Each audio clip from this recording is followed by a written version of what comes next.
out, my mind is breathing in. Break out, I've got to see. Spent all my life holding all of it closely. I played it innocent, a feel of discontent. I'm finally facing it all, fearless.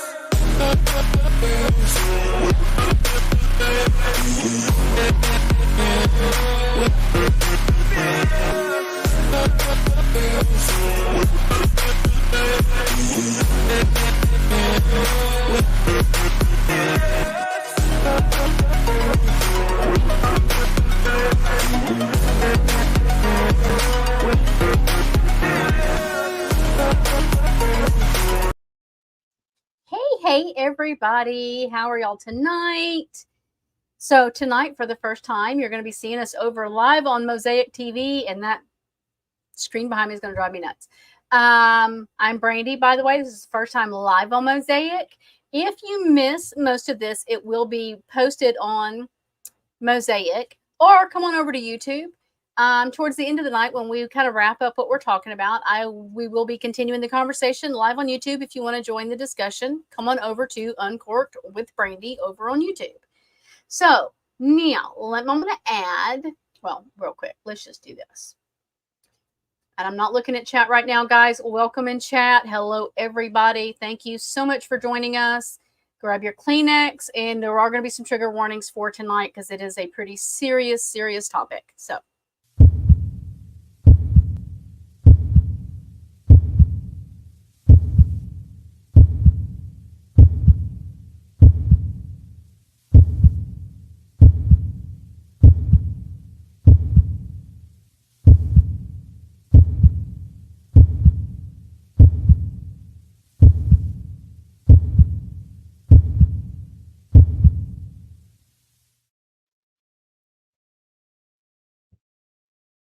All right, so now let me grab this real quick, and I will be bringing our guest up just momentarily.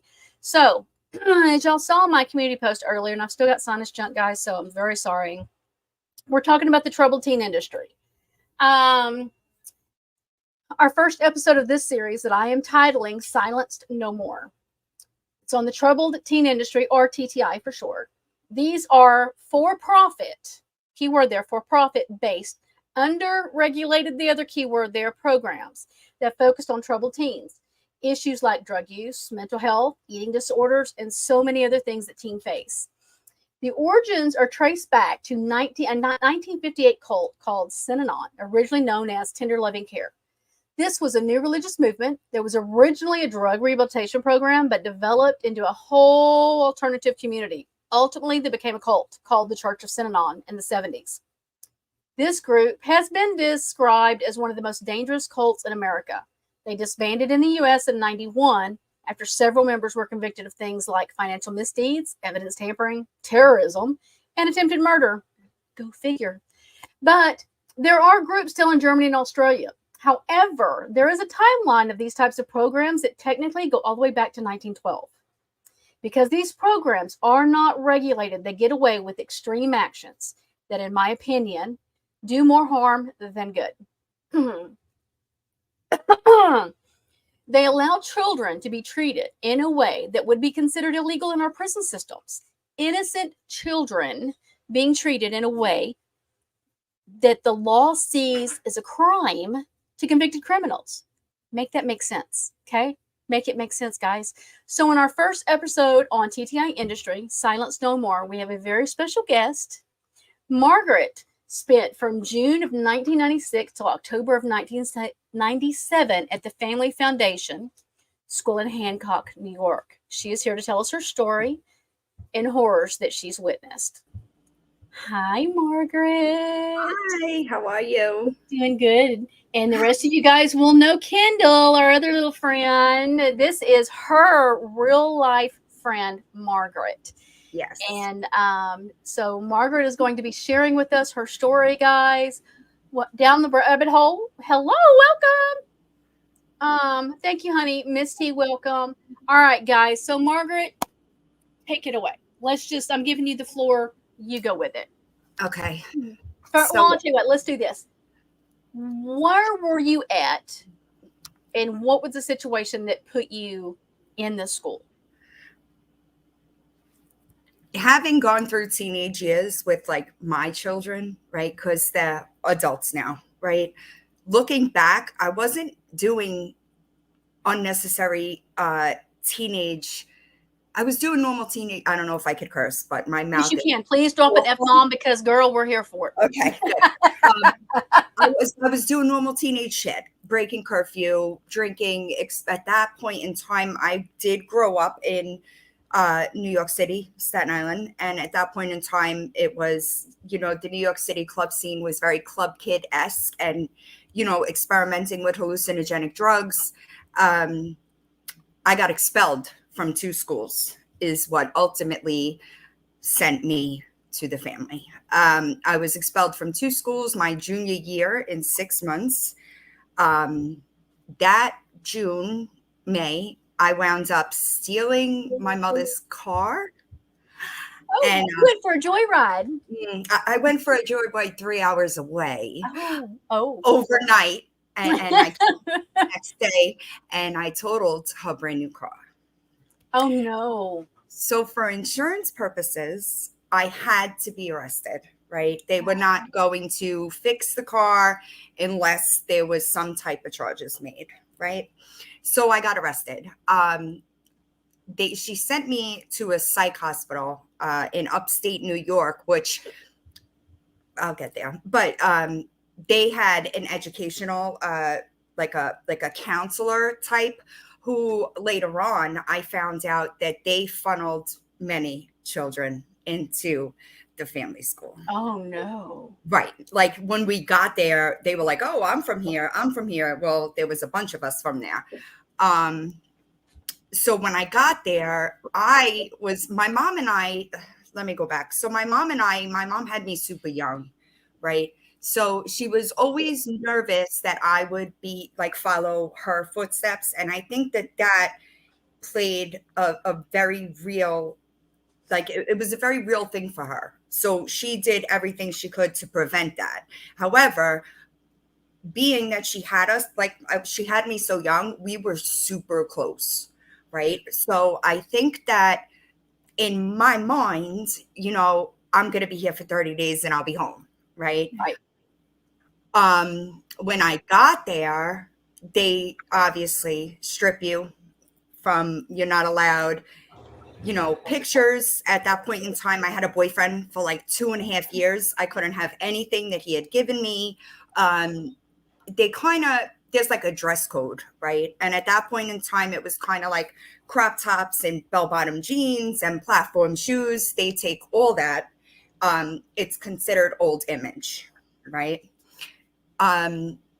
They stick you with a student who is essentially to follow you around, right? Because I think that that's the most runaway risk, right?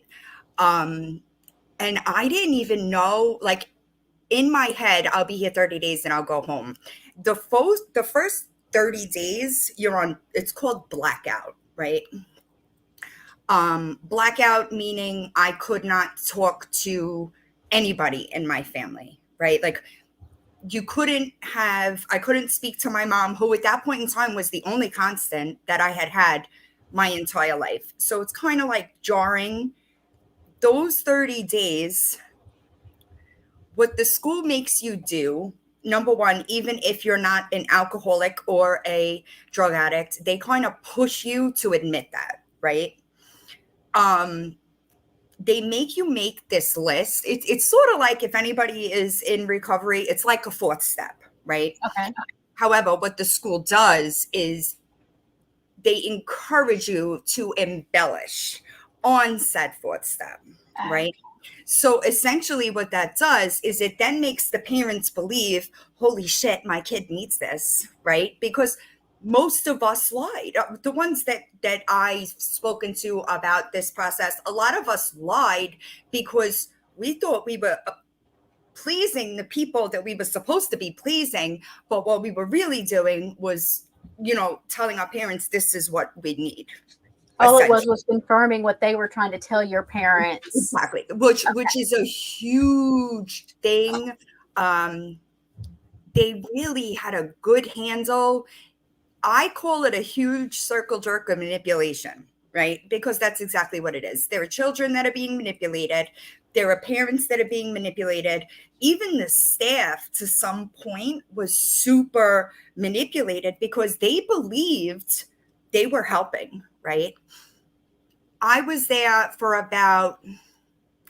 probably there for about 6 months, the first time that I got physically restrained, right? At that point in time, being physically restrained meant you were wrapped up in a blanket, secured with duct tape. The first time I was in isolation, I spent 5 days it was like I always try to find the words to explain it, and it wound up becoming like the place where the music was, right? But it was off a boot closet, and you was stuck there. The first time I was there was 5 days, right? So were you restrained the whole 5 days? The whole 5 days. Oh my God. No use of the restroom for any reason. There's always either a staff or the school had like a hierarchy of students, right? There were students that were, and I don't hold this against them. Like, I understand that different people use different coping mechanisms, and I understand that some may just conform to survive, right? Because at some point in time, even though we were young, right? Like, you still look around and you're like, this shit ain't right. You know what I'm saying? Like, you know what's going on, and you are just like, you're afraid to tell somebody else because the fear of the punishment would always override that. You know what I'm saying? And the punishments could be harsh. I know I sent you there's recently been some legal events going on with the school, and I really don't want, like, one of our abusers who did sexually assault children was arrested, I think 2 weeks ago now. And he had a hearing the other day, and there were like 45 people in the courtroom physically. And the student that I spoke to personally, she said that they could see the number on the screen. There were like 45 of us on the phone. And like, that's powerful, you know, because that's big. Like, for so long we were silent. And I know that's, but it's the perfect word, because even though they weren't physically in control of us anymore, it does something to your mind being in that situation, right? In one of the depositions that I did read, he talks about the punishments that were used. You know, some kids were put on rock sanctions, meaning all you did was carry these super heavy rocks from one place to another, no purpose. And he talks about these sanctions, and I was reading it, and I was like, they really believe that, like, they're so twisted in their minds that, like, oh, well, it was giving the student a chance to think about their behavior. But was the behavior really that wrong? Right? Like, it did the behavior fit? Did the punishment fit the crime? Absolutely. Kind of right. And I would see students like the corner. The corner was a regular thing for me. I was not, did not conform well. You didn't conform very well, huh? No. Imagine that. After the 2-hour conversation we had the other day, I'm not surprised. Yeah, I don't conform well, and I usually go the other way, right? So if you're trying to force me to do something and I know what you want, I'm just not going to give it to you on spite alone, right? So you don't understand. But the parents, I ran away, and I know that this is all over the place, right? I ran away.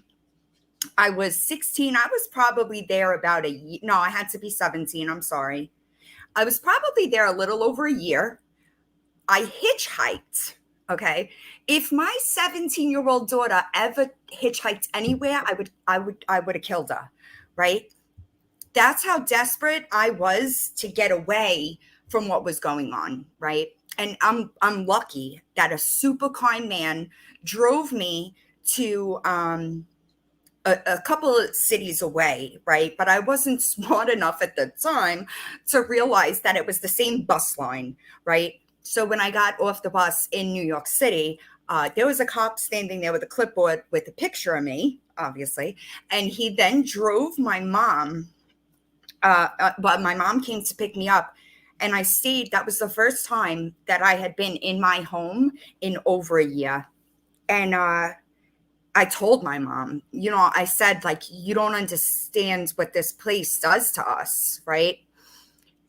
And she drove me back. That was the first time that I could, like, I thought that maybe if I told her, because you couldn't do it on the phone because they were listening to your calls.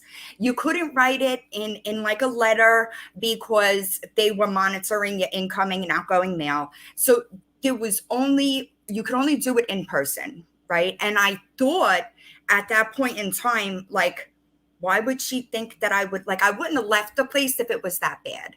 Right. And I think that a lot of these places, like, they put out this marketing, right? Like, this is a good place. Right. And to most of us, a lot of us came, like, we were comfortable, we were wealthy, we had money, right? So that's not out of the norm for parents to send their kids to a boarding school. That's it's acceptable. However, well, in the late 90s, that was when Dr. Phil was promoting these camps, the wilderness camps, the horseback cowboy camp stuff, and the others like this school for people that were in serious trouble. And so people thought it was a good idea. Right. I mean, if Dr. Phil is promoting it, it can't be bad. Well, I'm thinking he didn't research shit properly. Not at all. all. Or got a cutback. I mean, And I hate to say that was- about Dr. Phil because I love Dr. Phil, but now I'm beginning to wonder.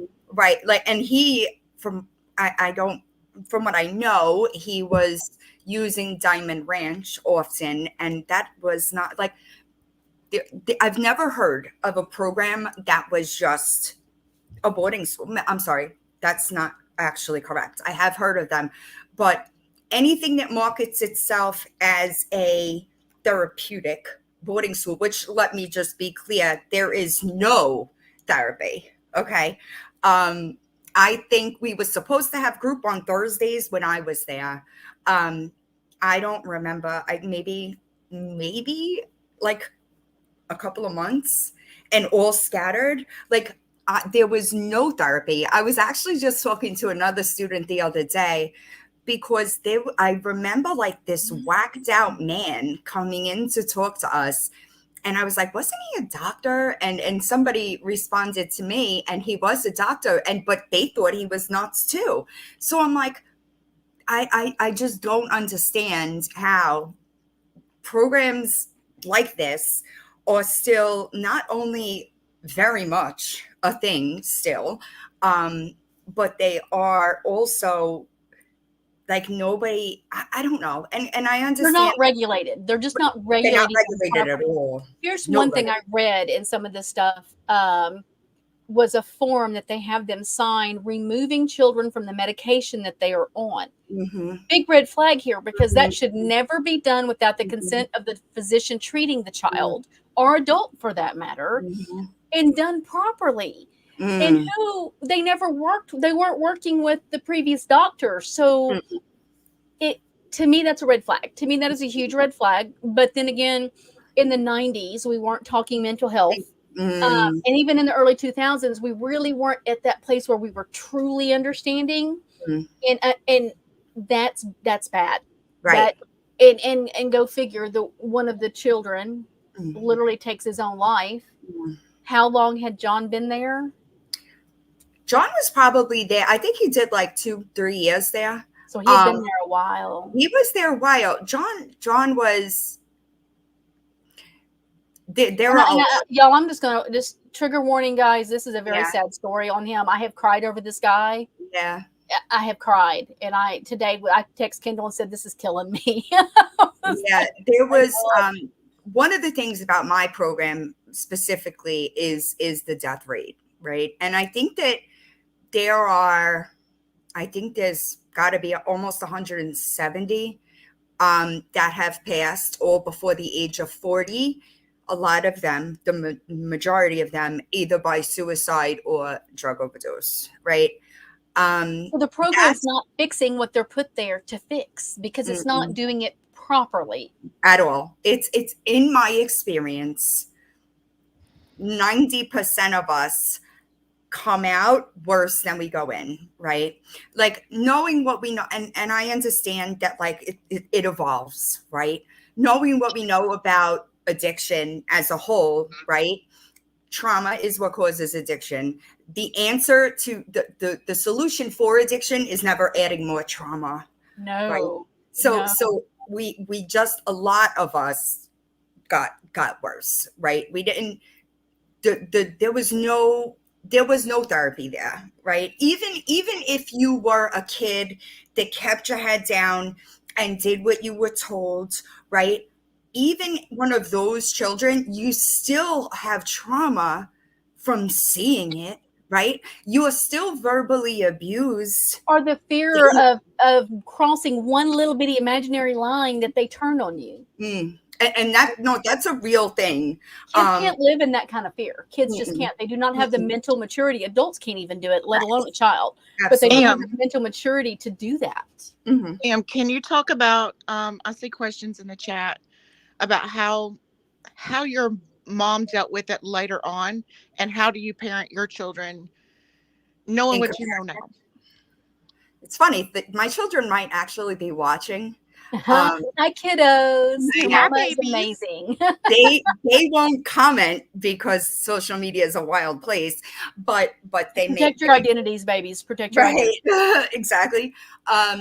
So my mom, she didn't believe me, right, for a long time, because, but tell her why they didn't believe you. Because at the time I was super manipulative, right? So the school, I'm sorry, what teenager is not? What teenager is not? Right.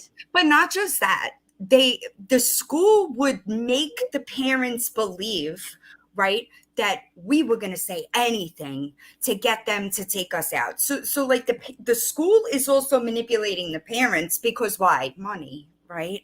It's super. So can we talk about the money real quick as we're Sure. going into this, so they can understand the money? What did your mom pay a month? She probably $5,000-6,000 a month. That was in the 90s, right?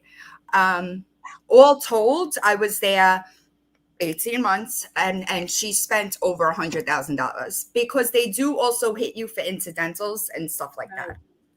Oh, there's all the little charges. So it's a money grab. It's People, money. they're even charging the state.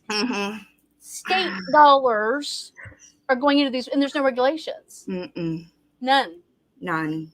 I just found out. I mean, I knew it, but I didn't make the connection that, like, if a kid is on an IEP, or if the school board sends them there, they're all getting funding. I just realized that like a week ago, and this is years later. If it's court ordered, if it's any of that stuff, that money, just like if they go into a jail, that money goes into the jail's tax dollars. It's truly mind-blowing. And I'm sorry, I took you off track of you're good. When the first, so as I got older, right, and my mom and I's relationship got better, right, because I know I say this, I talk about this a lot, where I feel that me getting an apology from my mom, a lot of students don't get that, right? A lot of students still stay mad, right? Because you're mad, right? I know that, you know, maybe some people won't admit that, they're not going to acknowledge, but you are mad. You're angry that your parents sent you away. You're angry that they didn't do enough research and the place wound up being abusive. So you hold on to that, and it just like festers, right? in September of 2018, I'm sorry, I got something in my eye. In September of 2018 is when the first Times article came out. And it was on the cover of the Sunday Times, right? And I'm looking at it and I'm just like, because if you weren't involved with the behind the scenes stuff, it was just like, it seemed like it came out of nowhere, right? Right. And I can remember like looking at the article and just being like, this is it, right? Finally, somebody is hearing us, right? The article was about the death rate of the student, of the alumni, right? When that happened, my mom and I, that opened the door for several of those conversations that I do think was so necessary for me to not be mad anymore, you know? And my mom and I did an interview with a reporter, I think last year. Yeah, it had to be last year because it was before she got sick, right? So, and they never ran the segment, right? And I actually just reached out to them to ask them for it, because I want that footage, right? If you never used it, why can't I have it? So somebody just asked in the chat, there was another YouTuber that her husband worked at that school. Yes. Okay, did you have dealings with him? He came after me, but I know that students are not happy about it. That she is apparently, he was a science teacher, I think. She has a very successful YouTube channel. Yes, she does. And it's because it's known now. But here's the thing: she wasn't an employee, right? Right. So I do know that I'm working on compiling a list, because as far as I'm concerned, licensed clinical social workers, if you were an educator and you were a mandated reporter and you failed, absolutely, I have a problem, right? So if there was anybody from that time that had dealings with him, connect me. Yeah, I will. So I did an interview on, because I'll go there, guys. I ain't scared. I don't give a damn how big your channel is. I'll go there. I love how I pick bad bitches for friends. I don't give a fuck. No, I don't either. But, and it's been talked about. So I did a podcast interview. This guy has a YouTube channel, and there's been a couple of us on his podcast. I went and I saw it in the comments. She said the name of the channel. I just don't remember it. But so the family had, I call it eras, right? Because they changed. They did try, like when I was there being restrained, you were put in a blanket with duct tape, right? Once they built the new property, it's in, I did send Kendall a video of the property, right? That whole building was not there. Like the newer building was not there when I was a student, right? Right. When they built that the new building, they put quiet rooms, right? Which was essentially a padded room with a camera. And I was reading something the other day. It was in the paperwork that the parents got, and it was like a consent to restrain. And then it says that, like, we're going to charge you $150 per night if your child is on night watch. So hold on a second. You're telling me you charged my mother $150 a night while I was wrapped up in a blanket with duct tape? Right. Huh? Make that make sense. That needs to be my catchphrase here. Make that make sense. Come on. And like, it's infuriating that it is still, you know, with the arrest of the guy, it's brought up a lot of emotions, right? Like, how much of that can you talk about? Because there's some people that knows nothing what you're saying. So one of the men that was a staff member and had access to children at the family, he did work for the family for over 20 years. He was the music director. Because they would go on music competitions, right? The chorus was one of those things that they used to trap parents, right? chorus sports were a big one. And he did have an award-winning chorus, but he was also an admitted pedophile. What? Right? Yeah. So he would also hold this. This is going to sound disgusting. He would sit. All right, let me Well, back it's up. already pretty bad. Well, oh no, it I have gets people worse. that's messaging me privately that doesn't want to be in the chat, and they're like, they've never heard of even what goes on inside the school. So Hold we're on. missing a whole big part that, like, Hold- they I don't got even know So a the table topic, abuse. right? A table topic was like, if you are familiar with operant conditioning, right? It's like the whole program is pretty much based on with operant conditioning, right? Like you reward positive behavior with a good thing and you give negative to negative behavior, right? Table topics. So the student population was essentially broken up, right? When I was there was about 100 kids there. We were broken up into originally 3 families. Okay. Those families meant it was like 20, 30 students and like 5, 6 staff members, right? If a student did something wrong and needed to be confronted about it, they would be stood up in front of the family and degraded. I mean, degraded, right? Paul, Something wrong could be literally nothing, though. nothing. If you didn't tuck your comforter into your bunk bed, right? It could be nothing. And everything would lead back to some type of sexual something. In some way, I don't know the mental gymnastics that they got there. It was always sexual, right? Paul was my family leader for the first year I was there. His name was Paul Gear.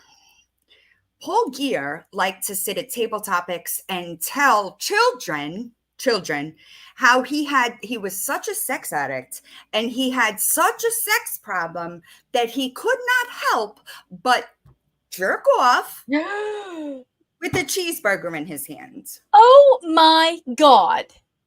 With a room full of teenagers in the room. Totally acceptable, right? That makes me sick to my stomach. Imagine while you're eating, right? But he was I just think that's just some of the stuff. That's not that's like what this dude has a done. normal person wouldn't say that in front of a child. Never mind 30 of them, right? Right. Paul got arrested 2 weeks ago. I plan on covering as much of his trial as I can, guys. Listen. I'd like to see this guy buried under the jail, to be honest. Yes. But that comes with a lot of emotions, right? Because it's been 25 years, right? The charges are from 1994, 2000, and I think 2004. Well, and the only reason these charges are happening is because Corey Feldman and a lot of other actors have been fighting the states to get these because there's a statute of limitations. I totally couldn't find the word. On charges for sexual assault and other things. I'm trying to remember what all the charges are. So now that they have lifted some of the things in New York, it's temporary, isn't it? It's already closed. So they had to have the thing started before the close date. Correct. And that's the only reason this is even happening. Otherwise, these people would not be getting justice. I have a hair hanging right in front of my face. So if it wasn't for those steps, this man would still be getting away with the crap he did to these kids. Correct. And I was super nervous because even though he was being held accountable civilly, right? I was like, wait a second, this guy's not going to have to register as a sex offender. Like, it was driving me crazy feeling like there's a loophole. He should not be around children. And up until the day of his hearing, he was advertising music lessons on websites for children. Oh, he should never be around kids. Ever. They removed it that day. Did they? They removed his page. Yes. So now I thought I told you, Brandy. I mean, it was gone. Like while we were in the hearing, we were listening on the phone. I created a chat, like a chat for the people that were going to be on the phone, because it comes with a lot of emotions, right? Like you're happy that finally something is being done, But you're reliving trauma. but it kicks up a lot of trauma, right? We did have I a tell Brandy that in the years that I've known you, I've only heard you cry 2 times. God, it makes me want to yeah, cry. I've only heard you cry 2 times. Right. And I don't. Well, in any time, you know, when I went through therapy for my abuse, which was nothing what you guys went through, Mm, but then again, I don't want to knock anybody's trauma. right. Anything a child goes through is traumatic, no trauma's matter what trauma. level, Yeah. how Mhm. long, no matter what. And when I went through mine, it was more of a group thing with small groups, and we all told our story, and we had to write the story, and the other girl told hers. We just had 2 in our class, and I Mhm. told mine, and she just bawled, and she said, "I don't belong here." And I said, "Why do you think that?" And she said, "I can't compare to that trauma." And I said, "Baby, your Mm, trauma is just as bad as my trauma. mm, It was still bad. I just yeah. had a whole hell of a lot longer of life than you." But in the end, when you relive all that, they literally sent home letters to our families to this is what to expect, because Mm, even though it's the doors closed, they're it's reopening, they're ripping that band-aid off, and so I had nightmares and mm. relive things, and so I cannot imagine what you guys are going through reliving. It's been fun, right? Because there are some of us that are um very much still stuck in that a lot of us, you know, became addicts, and we've done therapy that, you know, to get through the trauma, but something like this, it just like right out the window, right? And so the ones that have done the work to heal the trauma, we're trying to lift the other ones up that aren't there yet. And while I'm in the chat, there are other girls disclosing in the chat, and I'm just like, it's wild that he has been able. I can't even think of like the amount of lives ruined, right? Because you don't just have, like, you also screwed the relationship up between the children and the parent, right? For who knows how long. And another a student that I was there with, he also took his own life right then. You know, it's just a lot. The numbers are It's astounding with how it's many have unfortunate. died either It's by unaliving or by drug overdose. The mm, numbers floored me. yeah, it is. It's super. It's really like, it's really difficult. Like, granted, things have changed, you know, recently, especially like things with the documentary that came out on Netflix, like stuff like that kind of puts a light on it, right? Right, right. So obviously, you have different things going on, and it's just like, I can't imagine, like, if those things didn't happen, right? Would we be in this situation? And now I have to hear these girls that are disclosing in a chat, but What the happened? window closed, so they can't even come forward, right? So the FBI opens up an email, right, for students, alumni, or just children, right? Because he did teach music for years after, Right, right? right. That could come forward. And she said that she received 75 notices in 4 days, Holy crap. which, Is that if not you crazy? it granted, all of us, And this is one person, guys. right, One One person. person. And it was only 4 days that 4 days, 75 come forward. 4 days, 4 days. because we have groups, like, I don't know how to explain it, but like some people talk to some people, right? Like just like anything else, like this one talks to this one, or that one talks to this one. There's groups of us all over the place. But now that this is happening, you have all of us, right? So I don't think there's one person. She wrote a book. I meant to get that link.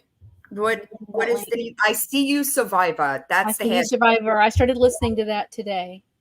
She is, to me, she's a lot like John Martin Crawford was, right? Because John Martin Crawford, when he went, he knew before a lot of us. I know I say this about him all the time, A lot of but people don't know who he is. Tell them who Can he you is. tell his story? Can you tell his story? sure.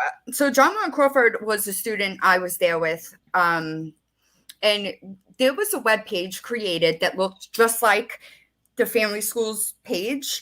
They mirrored it, and except on that page, it had student stories, right? This is early 2000s. I'm sorry, my cat is going to try to jump on my laptop. Look, we're Early- lucky I haven't had a dog come up over. yeah. um, but he was really involved with organizations that were trying to shut the school down. Congress did a hearing on the troubled teen industry because they were calling for regulation. He testified in front of Congress in 2008. He was an amazing writer. He really was. But in the family, he was one of those students that would keep his head down, right? He followed the rules. He ran after runaways. Also, I should mention that when you're being restrained or reprimanded, a lot of times it's the students that are doing that as well, right? So at the same time, they caused this rift between the student population, right? Because if you're united, they can't. We would have taken over the place. So they pit students against each other, divide and conquer, right? In 2015, John Martin Crawford took his own life, and that was one of the that had to be the one that was just like, wait a second, right? Because for so long he had been taking on the whole industry, not just the family, but he was I just didn't see him that way. And He's the one that testified in Congress, right? he's the one that testified in front of Yeah, Congress. he geared this in a direction Right. of He going started it somewhere. long He ago, helped be where we right? are today. And so and you my- would think that he was at a point of being Exactly. past the trauma Right, and handling exactly. things. But Things that are one, not what they appear. right? That one really, because I had started talking to him privately about this stuff, because there was a documentary that came out at that point in time. What the hell was the name of it? Under the GW was the name of it. And it was about that type of program, if I remember correctly. So we were talking about it, and he had some relationship things going wrong. And the next thing I knew, he was gone. And that death, it may sound crazy because there's so many, but that one was just like, wait, what do you mean? Right? Like, because he was our voice for so long. Like, at that point in time, a lot of us weren't ready to talk about stuff like this. Like, and if you were talking about it, you could say it, but it didn't really hit you, like what was going on. You know what I'm saying? A lot of y'all were So- still numbing yourselves back then. Right, exactly. And so the family, so we didn't, our parents, right? I'm talking about like my generation, my era, right? The internet wasn't as big of a thing then, right? So what winds up happening? Because of people like John Martin Crawford, as Google, right? It started search engines, right? The Family School Truth Campaign was getting so many hits that it wound up coming before the family school. Their enrollment dropped, and they had to close because parents started doing their homework, right? Because there was no place for my mom to go and look. That, like, my mom just saw this nice brochure of this nice place. Right. We didn't have the Google that we have now to where you could go on Facebook and type it in there and find everything about it. Exactly. We didn't have any of that. No. So things, but before all that, John Martin Crawford was that, right?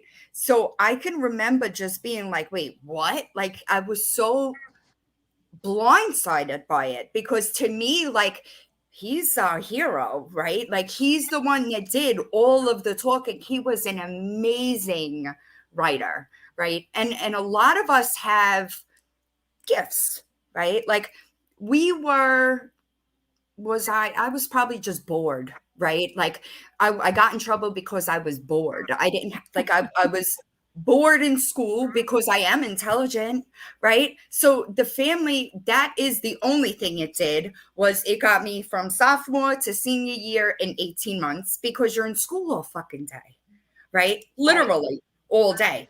They also have a serious religious component, right? Well, that's why I was looking into that Synanon today, and I'm like, holy crap. Because I've talked about religious cults a couple of times, and it's another deep dive that I do plan on doing. And even the social media cult aspect. And it is scary. It you know what's scary to me, honestly? That No, Kendra, not the same person. The staff member, right? Like the staff, I'm sorry, like, can you imagine walking into your first day at work and somebody tells you to go help roll that kid up in a blanket and secure them with duct tape? Here's my thought on this whole rolling these kids up in blankets and rugs and whatever else they're rolling them up in, tying them up with duct tape. Duct tape. There's a name for it now. They're calling it tacoing. Yeah, tacoing burrito, I would think, something like that. Stop and think about this a minute, guys. Critical thinking, right? We have pedos in prison, people that hurt children unimaginably, that get 3 meals and a cot, and they get to watch TV. And they would walk out of that prison if they were caught. And they can walk out of that prison after a certain amount of time and do whatever they want to do. They, to me, that is the worst criminal out there. I'm just I agree. Because they do damage that lasts for years and even goes generations. Agree. The only acceptable pedo in my world is a dead one. Is a dead one. There you go. We'll go there. I agree with that. They have rights in prison. You know, that the guards can't beat on them. The guards can't smack them. Other prisoners beat them up. Then they get in trouble. You know, they go back into the court system. Free hog food, Mama Duke says. Absolutely. Exactly. Hogs will clean it all up. Just saying. But even they are protected in prison. They're protected. I mean, at a point, they don't even get burrito treatment in prison for the crappy shit they've done. Get put with other pedophiles for protection. Yeah. They're illegal in prison to burrito somebody and take care of business. It's illegal.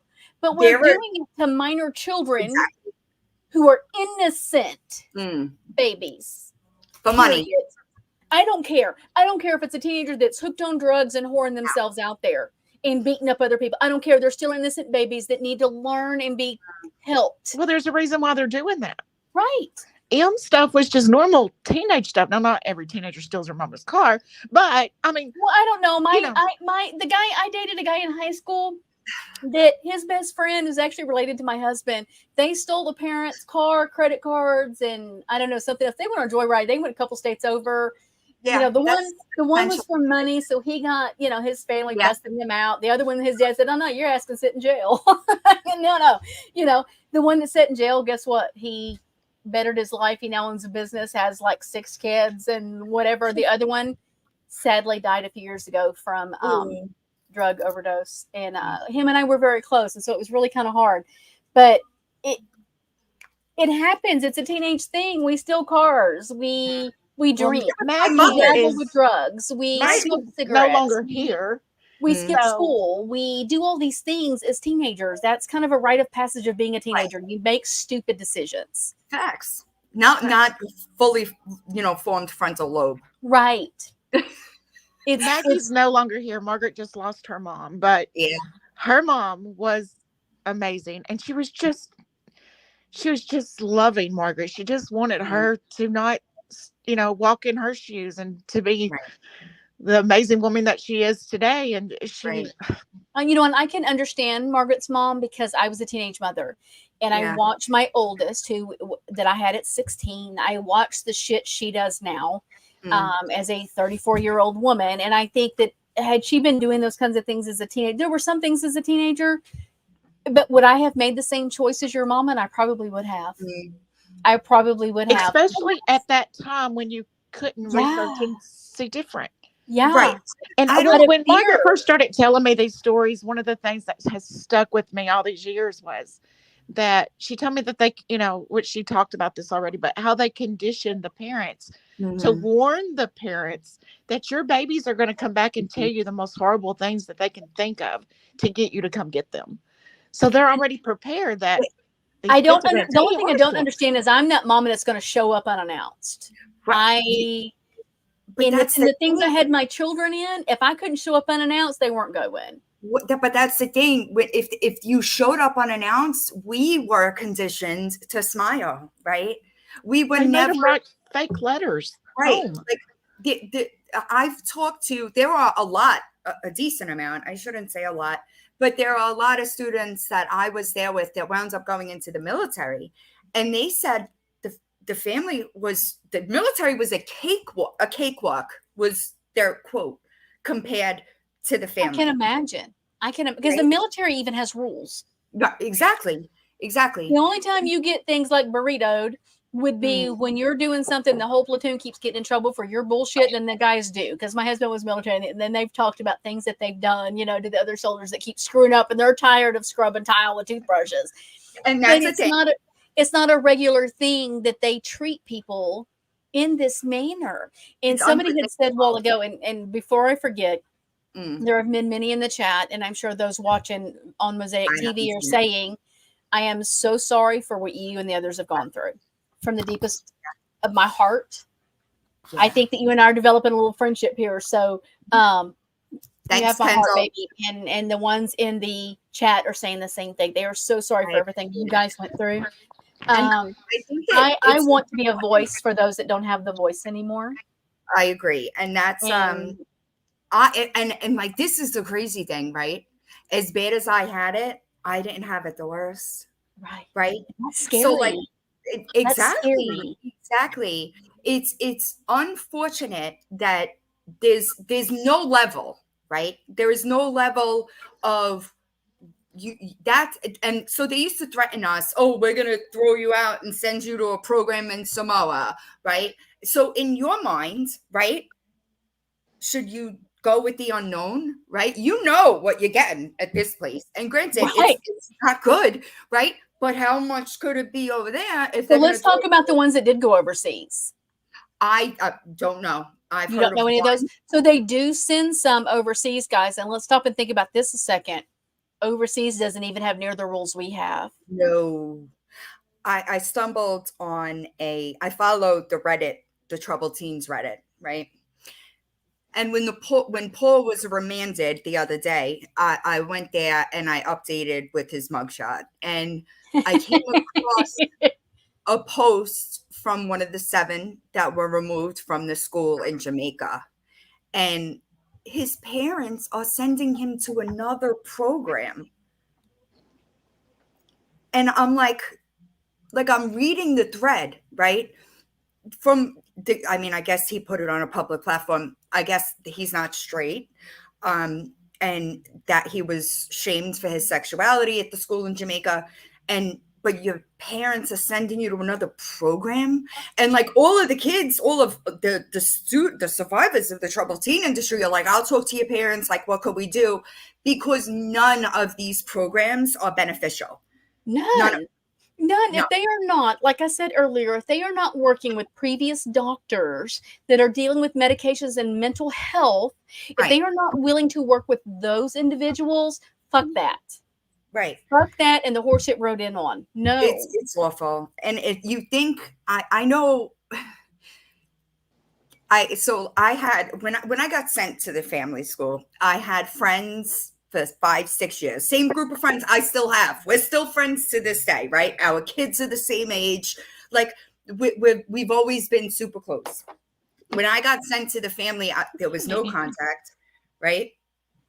When I got out, the day after I turned 18, I just walked. I walked down that road and I called them from a payphone in Hancock, New York. And they picked me up in the city, right? These are girls I've known my entire life. It's like they leave you with no support, right? I'm not really a fan of we're going to tear you down and rebuild you to begin with, right? Yeah, because I don't see how that's ever beneficial. It's not because it's the opposite that is what's going to help ultimately, right? My cat's doing weird shit. So they don't we're ever. We're pet friendly. No, Finn is Oh, doing super pet friendly. I'm just surprised we don't have anybody meowing, barking, playing, Yeah, trying to get up Brenda's here and get usually got one attention. yapping behind her. I usually have Yeah. poodles around me. Yeah, We're she does, for some reason she is like obsessed with my laptop. I don't know. But We're pet and wine friendly. yeah, she's certainly something, and she's having a field day. That's what's like. What do you mean your parents are sending you to an? Because I'm sorry, and this might come off harsh, but to me there is zero excuse at this point. Right? There's too much information out there. There are too many students that are saying, "Don't do it, don't do it." I don't see why anybody, right? Paris Hilton. Right. I was fixing to mention her because I did not know she had been a part of this program. Yeah. And she has a documentary. So I'm going to look it up, see if I can find it. Provo. Yeah. But like, that is like, that's what we need, right? We need somebody like Paris Hilton, whether, and she flew to Jamaica with like a hearing that they had for the boys. And it's like, she's given it more attention than we could have done. Right. So like, I'm grateful for people like that have the means, right? Because she has both the platform and the money to start to make change. And even so, she introduced a bill, Stop Institutionalized Child Abuse, which is what I'm it trying to remember what it was because I had it pulled up and then I ended up closing my browser and lost it. No, I think because that's there's several senators and congressmen that are on board, right, including one in Texas, which I'm shocked about, actually. Yeah. But does Texas have any? I don't know. I have a question though, and me and M, I call Margaret M, so that's who I'm referring to. Me and my son were talking the other. Me and my son were talking the other day, and he has a friend who, his wife, and the husband are literally having to get 2 separate apartments because the 14-year-old is so not out of control. The 14-year-old really has some issues, right? And they've tried getting him help, but they're having to not separate, but separate households to protect the 2 younger children from the 14-year-old. So, and they've had him like he's is he violent? Yes, he's very violent, and he's ADHD, but he's been tested for a whole lot of other things, and they're just come back that it's behavioral problems, that it's not. Chase was trying to explain it. You know how Chase is, and he's trying to explain it to me, and he was asking me. He said, "But is there a need for places like this that it's not mental issues why kids are acting up? There's real behavioral, and when the parents has reached out to the end of their." Because this family he's referring to has reached out to the courts, has reached out to professionals, and they keep making him bring the child home. He went into some kind of I forget the name of it. I wish I had the name of it, but it's hospital. It's kind of like alternative school, but it's more advanced than that. Like that, he went and stayed for 3 months. He was kicked out of that, and there's nowhere else but to bring him home.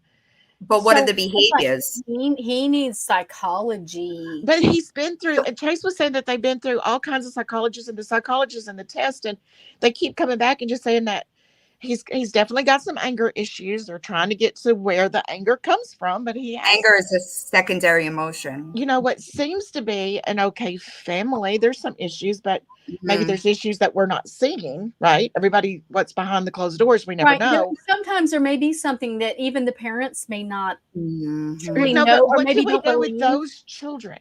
I mean, as a mother, my kid is mine. I'm going to go to the end of the earth for them. But what is the end of the earth? When you got other children that you're having to padlock their doors at night so the 14, 15-year-old doesn't come in and hurt them. I have a friend, her name is Michelle, which she passed away about 7 years ago. Rest in peace, Michelle. Love you, baby. And it was mental health. I mean, and it was, we think she took the wrong medications, or it wasn't actual unaliving, but something along that lines. But when her daughter was, Rachel was 4, Matthew was 2, right around in that, the state literally come in and said, if you do not sign your son over to us, we're taking your daughter, because he was so psychotic. They Right. messed up his medication. They had put him on Ritalin and gave him too strong of a dose, and it truly fucked his brain up. Oh yeah, it's like legal meth. And so he spent, let's see, Matthew was about 12, 13 when he came back into the family, in the system. And they had visitation, and it was a very weird situation. And I'm going to tell you what, that kid scared the hell out of me. He was big old boy. He's 6'2". This child is big. Big He is boy. big. And we were in church back then, and I was the youth or children's minister. And we're in there, and he's arguing, and I'm trying to calm him down. And I had known, because I was so close with the family, I had knew there were certain levels that if you didn't just go get dad, it was just fixing to be bad. And so I said, Matthew, Miss Brandy needs you to chill, baby. And he just was in my face. I mean, he is, and I'm like, go get his dad now, run. And I'm just calmly staying calm with him. And they had to literally take him out, but he had such rage that we had to watch him. We couldn't leave him alone. Now, with little kids, you could put him with the babies. You could put him in there in the nursery. You didn't have to worry about any of the babies. So good.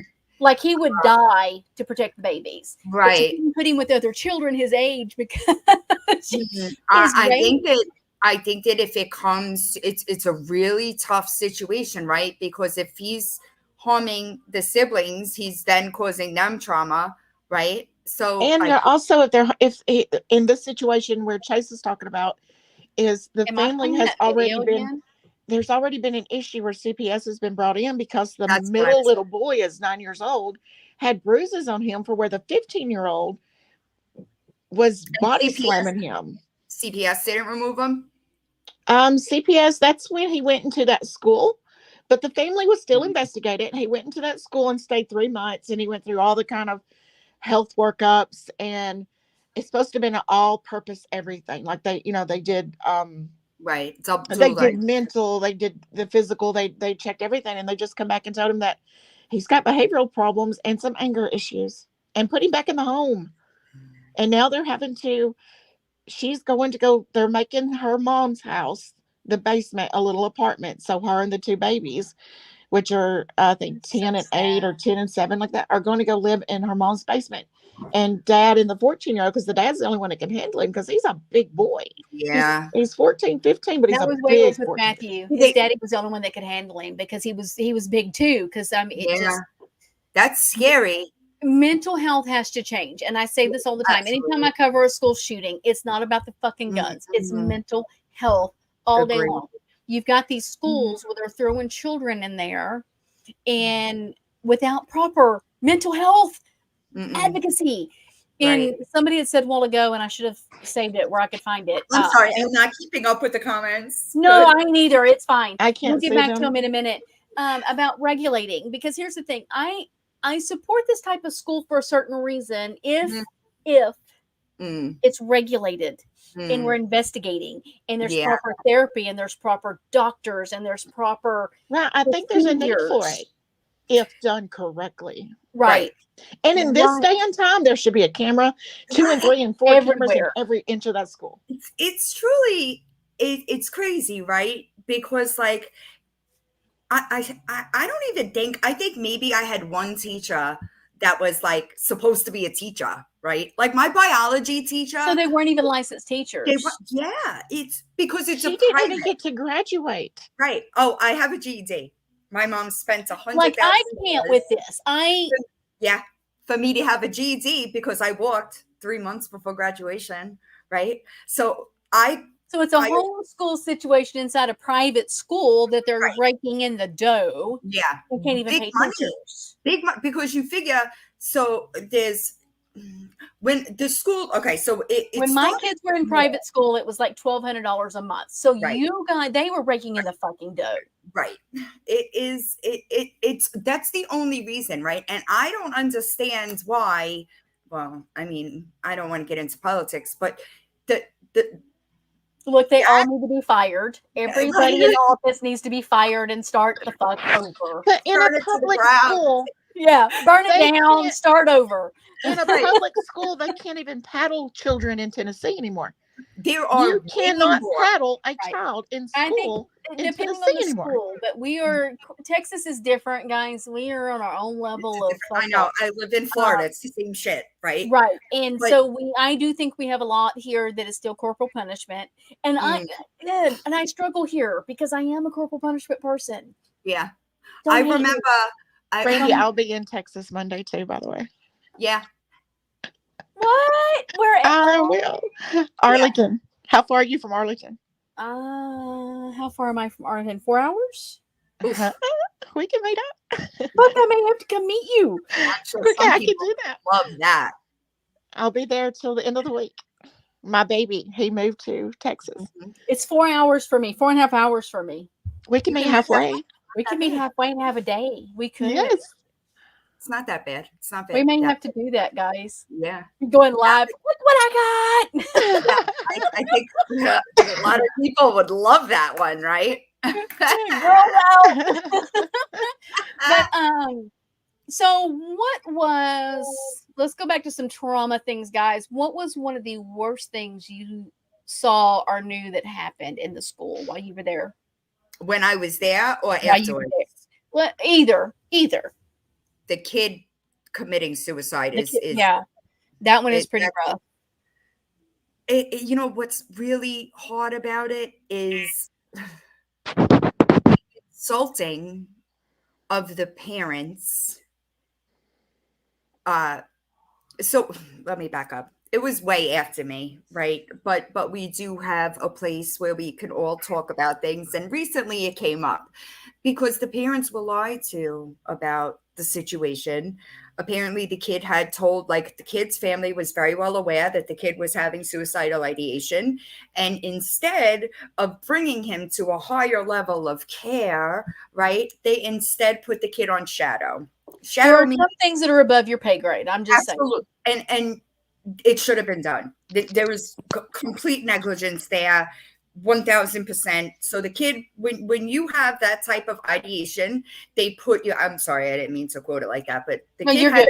You're good. This kid had suicidal ideation. Everybody knew the kid had suicidal ideation, and he was put on shadow. Shadow is somebody that is literally up your ass all the time. He was put on double shadow, which means he had two people with him at all times. And so that was their way of dealing with somebody with suicidal ideations. Mm-hmm. And the kid took his own life, and the family. And this is the young man that jumped from the top, right? Okay. Mm-hmm. So he goes up, guys, and he goes to the top of the building and walks off the ledge. Mm-hmm. In front of 100 other students. Yeah. With other students, right? Watching, going, Right. Those students, they're traumatized, right? I was a full grown adult the first time I saw somebody dead, and I didn't even witness it. And I didn't go to that school, and I'm traumatized, guys. Reading the story. And those students, like, they told the parent, they obviously covered up, like, he was having suicidal ideation, and the parents, from what I understand, they are not aware of the facts surrounding the situation. And to me, that is just because the ripple effects of it, right? You have the kid that lost his life. You have the parents that have to live with the guilt, right? Because parents are going to feel guilty. They sent their child someplace and they got abused, right? No parent wants to know that they caused that child pain, right? Aww. And so, and then you have the students that that was supposed to shadow him, right? They live with a tremendous amount of guilt because they couldn't. When somebody is in that state of mind, there's just things you cannot do, right? No, like, and that should have been handled professionally, not trying to love them through is difficult, right? And that is a very dangerous spot, right? That makes me, that is one of the things that makes me so mad, right? Because had they done right, like, so my ex-sister-in-law was a teacher in the New York City public school system, right? I'm gonna go off tangent here for a little bit, but I promise you I have a point, right? So my ex-sister-in-law was a teacher in the public school system in New York City. A kid went missing, right?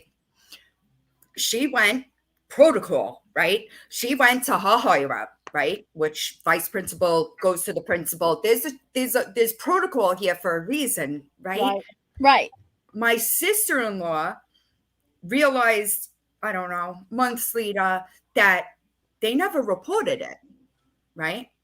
So now it's like, what do you mean you didn't report it, right? So it becomes like this failure, and the student winds up being like in Puerto Rico with her mom, but it doesn't matter because somewhere along the line you didn't do your job, right? And now this kid is somewhere with an abuser in Puerto Rico, right?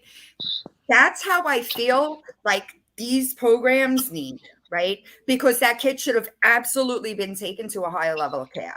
They are not. They should have immediately said, "This is above our pay grade. We need help. We need Absolutely. professional help," And they were taking not him to a hospital for it, right? Like there are de-escalation techniques that are supposed to be used with somebody that is in that state of mind, and they didn't have them. They only knew how to escalate. They didn't know how to de-escalate, right? So where does the fault lie? To me, it's on the staff member that was there, because they should have removed that child from the population and taken him to somebody that could help him, because the kid was asking for help, but he was also suffering, right? And in my experience, people that take their own life, like they don't want to end their life. They just want to stop the pain, right? So like if you find a way to help the pain, you could make them okay for a little bit. If it comes back up, you find a different technique.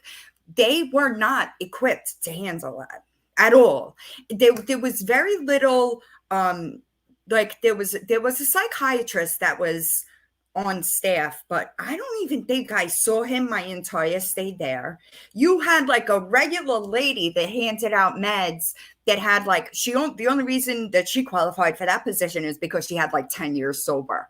You know what I mean? You're around all, they were all, so a lot of the staff members came from Eastridge, right? Which was culty, right? So the only qualification was recovery, clean time. Like, I'm sorry, but I have seen a million people have recovery and be super fucked up or do super fucked up things, right? Case in point, these people are supposed to have like recovery, but there was no recovery there. You were abusing children. So really, how good was your recovery? That's not. It's like, and then you go through this thing where you leave. I was talking to somebody about this today, where you have to like relearn everything, right? Because you go into culture shock when you come in, then you're in this super fucked up place for a year and a half, and then you come out, and then you gotta like not take, like you have to relearn things because you're super fucked up in your head, right?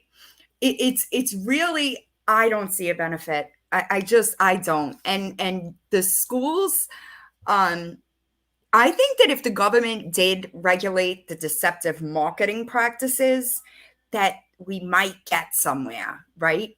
Because they shouldn't be allowed to market this place at, like, take my school for example. Their college acceptance rate, right, was like their biggest flex, right? Oh, they have a 98% that goes off to college, which is what parents want, right? What does every parent want? You want your kid to get through high school and go to a good college. So they know that, so they use that, right? However, if you look at the long term, how many of those students dropped out of college? How many of those students wound up homeless on the street? How many of those students did wind up drug addicts 5 to 6 years after leaving, right? Because you might try to do the right thing, but you're still so conflicted in your mind that you can only uphold that for so long before it all falls down. I'm kind of curious how many ends up reoffending. I mean, hurt people, right? I wonder how many of those people continue to hurt other people later on. If you look at it, then many of them, how many continue to use when they get out? of this program because it's not. I think a lot of us, I mean, it's got to be worse than being institutionalized from prison because it's got to be harder than that. So before I do it, can I share what they wrote as his eulogy? Yeah, you can. That's public. You could read that. Because it's a little, I want to share this, guys. This is what they wrote for this beautiful human being's eulogy. It's astounding, honestly. It is. You okay? It is heartbreaking. So this is what they write for him in remembrance the tragedy that shaped a family. In late February, a young man by the name of Tom Mikowski joined Family 7 and brought with him the good spirit, but a hurting soul. Shortly after his arrival, he began to feel the depression, which had plagued him at home. And early in the morning on March 4th, Tom took his own life. He left behind 3 sisters and a mother and a father who loved him dearly. In spite of the horrible tragedy, the death of Tom Mikowski, I hope I'm saying that right, provided not only a glimpse of the power of addiction, but also the friendship and love of an entire family. Family 7 responded not by giving up, but by relying on each other and God to help bring us through the darkness that followed Tom's death. Goodbye, Tom, and thank you for showing us. Hold on, I need to bring this up and read it. The humanness that is in all of us. I can't. That is what they found to be appropriate for eulogy for this beautiful young boy. Beautiful kid. I see that face, and that's a happy face. That is a kid that was probably, I see a very mischievous young boy. I see somebody that probably pulled pranks. When I read this, I was just like one sentence is worse than the next, right? Like, right. It's like, who would say that in a eulogy? Right. Like, what does the addiction have to do with anything? And like that type of behavior, right, truly just goes to show me they have no remorse, right? No, I can't imagine being, I really try because I am like super empathetic. I really try to put myself like in their shoes, but like in no instance ever would that have been my response. There is a whole other line that there's a whole lot we could have put in there. Right. Like I can't. How about the demons that he fought? What is that?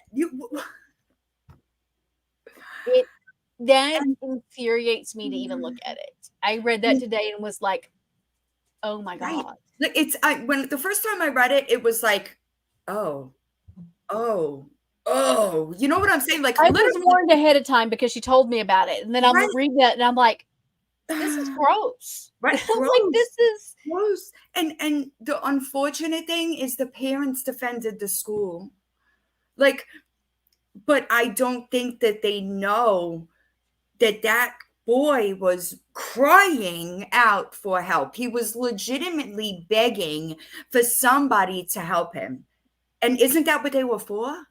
Right? Like, weren't you there to help kids? I see no help. There are some of like the later era kids that the family school saved my life, right?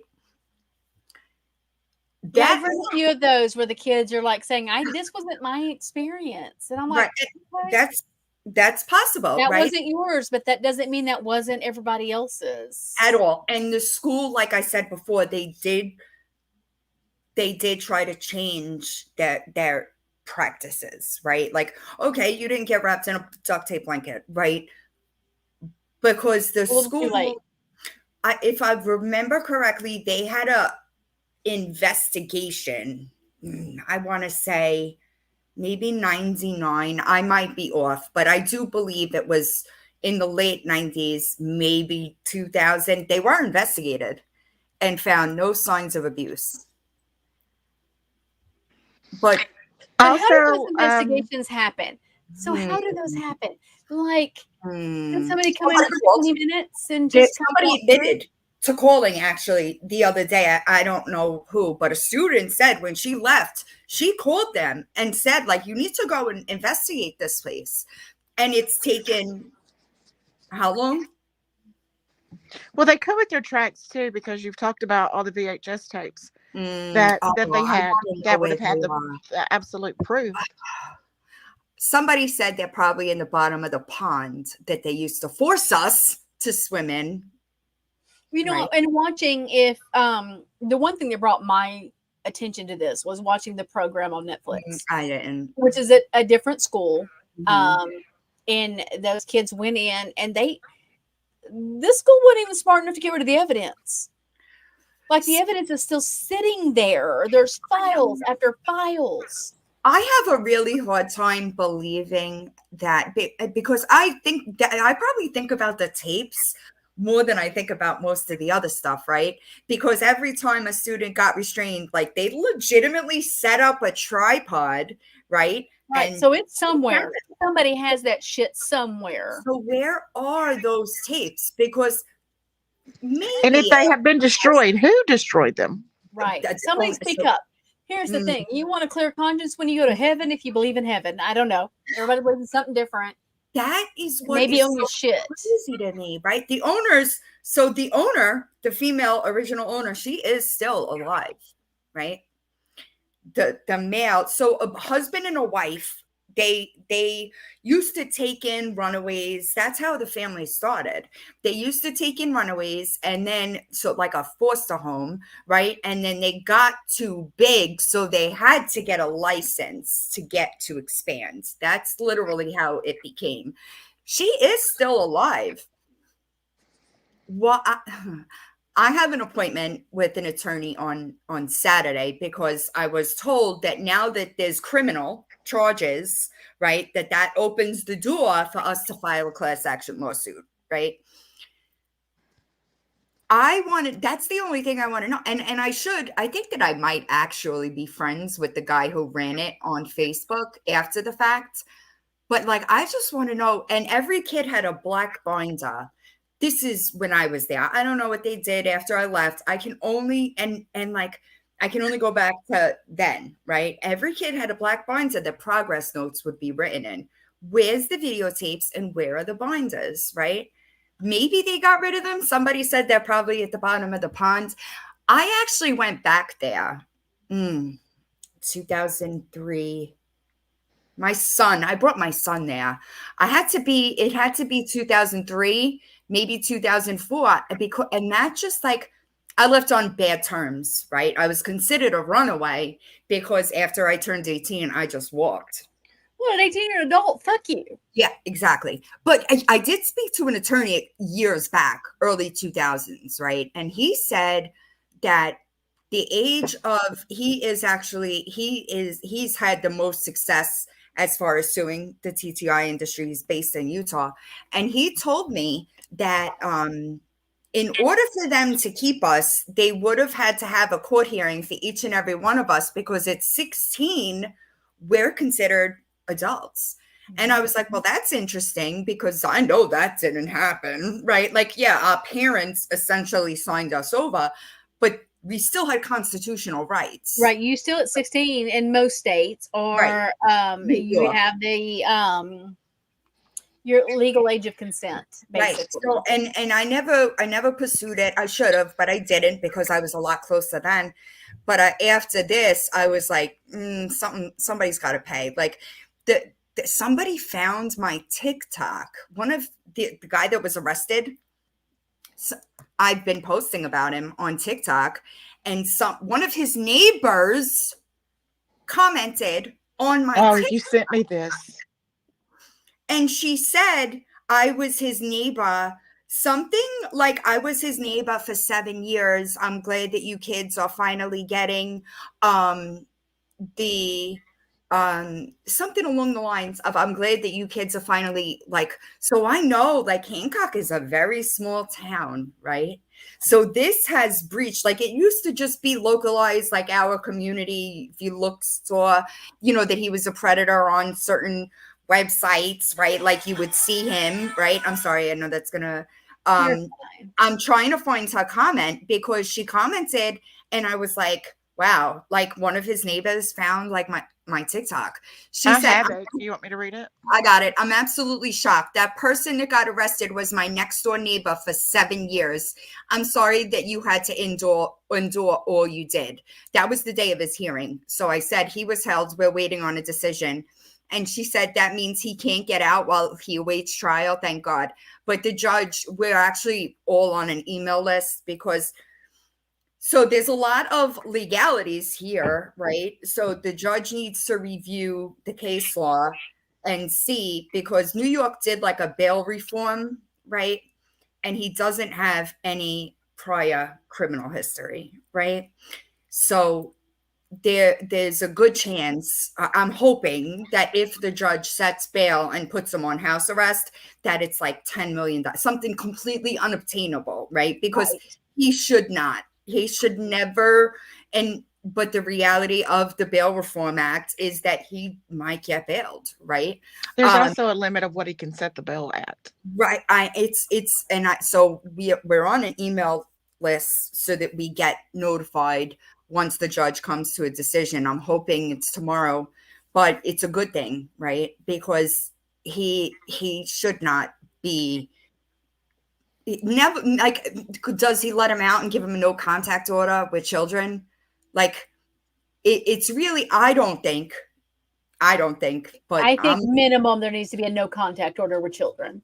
I mean, but the girl that wrote the book, actually, she wrote a statement for the hearing, and that was the most emotional part for me, right? Because she named the students we were there with that were dead, right? And it's like, God, like, you know, they preach accountability, right? Take your inventory. Where's yours? Right? Like, this is what, so it's also bringing out like the hypocrisy of the entire program, right? Because they told us, like, if you do something wrong and you're confronted about it, you got to stand up and take your inventory. Why aren't you taking yours, right? Like, you did these things. It's not, I could understand if we were lying, right? Then by all means, like, you have nothing to answer for. However, we're not lying. Y'all abused us and you're just refusing to answer for it. In that first Times article, I will never forget reading that Times article and the owner. Now, remember, the first article was about the abnormally high death rate among students. And he said, I just want to move on. So does I'm glad you want to move on, dude. I'm glad you think that. And in my mind, I'm like, you had the perfect, like, you had to know we'd all read it, right? You had the perfect opportunity to acknowledge what you did, to take your own inventory for what you did, because you not only took part, you ran the whole fucking operation, right? So if anything, you're more liable than all of them. Right. I'm hoping that some conspiracy charges and come along, right? Because they were all complicit. They all knew they all knew he was abusing children. They all knew students were being physically abused. They all knew that food was being withheld, used as a bargaining tool. They all knew that there was abuse. Every one of them. Is he the only teacher that, I know he's the only one that was charged legally, but is he the only one that was physically assaulting kids? Mm-mm. No. So there were multiple adults in the facility abusing children sexually and physically. Mm-hmm. All of the staff. I don't think that there was a single staff member that didn't abuse physically. Wow. But sexually, as far as I know of, there was the cook, Paul, and the priest. Why do priests always get that title?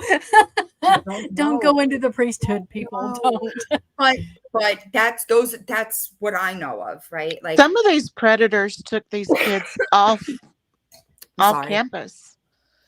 That's why he's charged, right? Trafficking. Off Trafficking. campus. That was one thing I was reading, that it was because he took him across the state line. That's exactly why. And So that's the loophole they found. there are other students that he did not take across state lines. The trafficking and the coercion is what is getting him. And one of the victims, two of them are male, right? One of them is a female, two of them are male. One of the male students was in the court hearing, and his statement, he was there before I was, right? So 94 was the first, 94 was the first, I'll hit mute, hold on. Amanda, hold on. Did they stop? Because I'm doing an interview. Did they stop? Mm-hmm. Am I good? Yeah. Can you hear me? Yeah. Yeah, we can hear you, You're baby. good. Yeah. We have a troll in the chat, so I had to go deal with that. Sorry. Only one? So one so far, we're doing good. Yeah, the dogs go crazy no matter who it is that works. Like even the kids that they know, that they've known their entire life, they go nuts. From what I understand, there are others, but the boy, his statement was just because the concern with the judge is that the charges from the last one is from the early 2000s. So why is he a danger now? Right? That's the question, right? Is he a danger now? That kid got up in front of the courtroom. His wife was not present, which is interesting. The assault, the guy, Paul, his wife was not at the hearing. Well, I imagine she's hiding right now. I imagine that she knew. She worked there. She knew. Oh, she was part of the school too. Yes. So Jesus Christ, my jaw keeps dropping. Most of the time there was husband and wife. So every staff member and their wife, like every male and their wife worked there. There was Tom and Mary. There was Robin and Mike. There was Roxy and Mike, I think. Paul and Diane, Cindy and Mike. They were all married couples. So they're all right. So his statement was really powerful, right? Because he said the first time that I felt safe in over 25 years is when I saw him last week in handcuffs. And that is just like, it's true, because even though you know they can't hurt you, right? Your psyche somehow just, you're still there, right? Like some part of your psyche believes that you are still that child. It's unfortunate, and my heart broke for him. And again, he was there before me, right? So 94. What about the ones before him? Right. And so this is the thing. That's when Paul started working there. Paul started working there in 94, right? So you figure 94 to 2014. The school closed in 2014. There's way 20 more. years. There's 20 way years. more. It's gotta There's way be. more. There was another one filed in November. That's against multiple staff members as well. They go in the lawsuit that I was reading today, because somebody did drop it in the mod chat that we have for the group. And I was reading it, and it's like the staff members, multiple staff are named as knowing and being complicit for the abuse, right? Because students did disclose the abuse to staff, and they just swept it under the rug, right? Which is like, I don't think that there's a situation in this world that would make me ignore the fact that a child just came to me and disclosed sexual assault from staff. I would never. There is no As an adult now, right. fuck no. No. The first time I was assaulted, I was 8. Oof. It was an uncle. And my Mm. grandmother stood on her little front porch with her little Mm. mean ass dog and Mm. said, it's your fault. Why did you Mm. go down there? You That's had what no they do. business going to your uncle's house to play with my cousins. Go figure. Right. It was my fault as an 8-year-old child. Mm. It's So super. I mean, and maybe it's just I could never do it. I could never. yeah, now I'm the one screaming. I'm the one Right, that anything that even catches my eye is weird. I'm right. watching. I'm I'm like, asking questions. you stay with a man that you know is doing that? Absolutely fucking not. They got married when I was there. So 96, you stay with a man that you know has assaulted multiple students. You stay with him? And you can't use the excuse it's about the sex because it's also with males. You've seen a picture of him? Yes, there is nothing good looking about this dude. I'm sorry. He He's looks like a creepy pedo. I'm sorry. He just He looks like a creepy pedo. I said that in the If statement you that I open wrote. the Wikipedia for creepy pedo, and that's what the picture's gonna pop up. I will show you. I'll show you. I'll show them. Oh, well, do you have a picture you could bring up? Did you send it to me? I mean, I could. That one that you- It won't take me long. I probably have it in my recents because it's. I don't know. It's like you think of like the most not good looking man. Is it the one with? I got it. Okay. So this is him. Yeah, that's him, guys. That is our creeper. You know that TikTok sound? Is that your man? You're gonna stick by him? Like he looks, but that's the thing. And I said that in the statement that I wrote. I said, like, I wasn't assaulted sexually by this man, but I did. Well, thank God. That, like, he just gave me the ick, never mind the topics at the dinner table, right?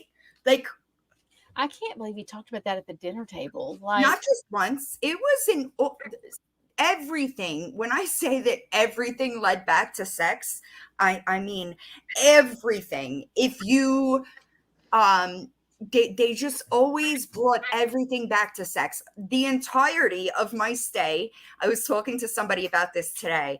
I was on blackout with boys, meaning I could have no contact.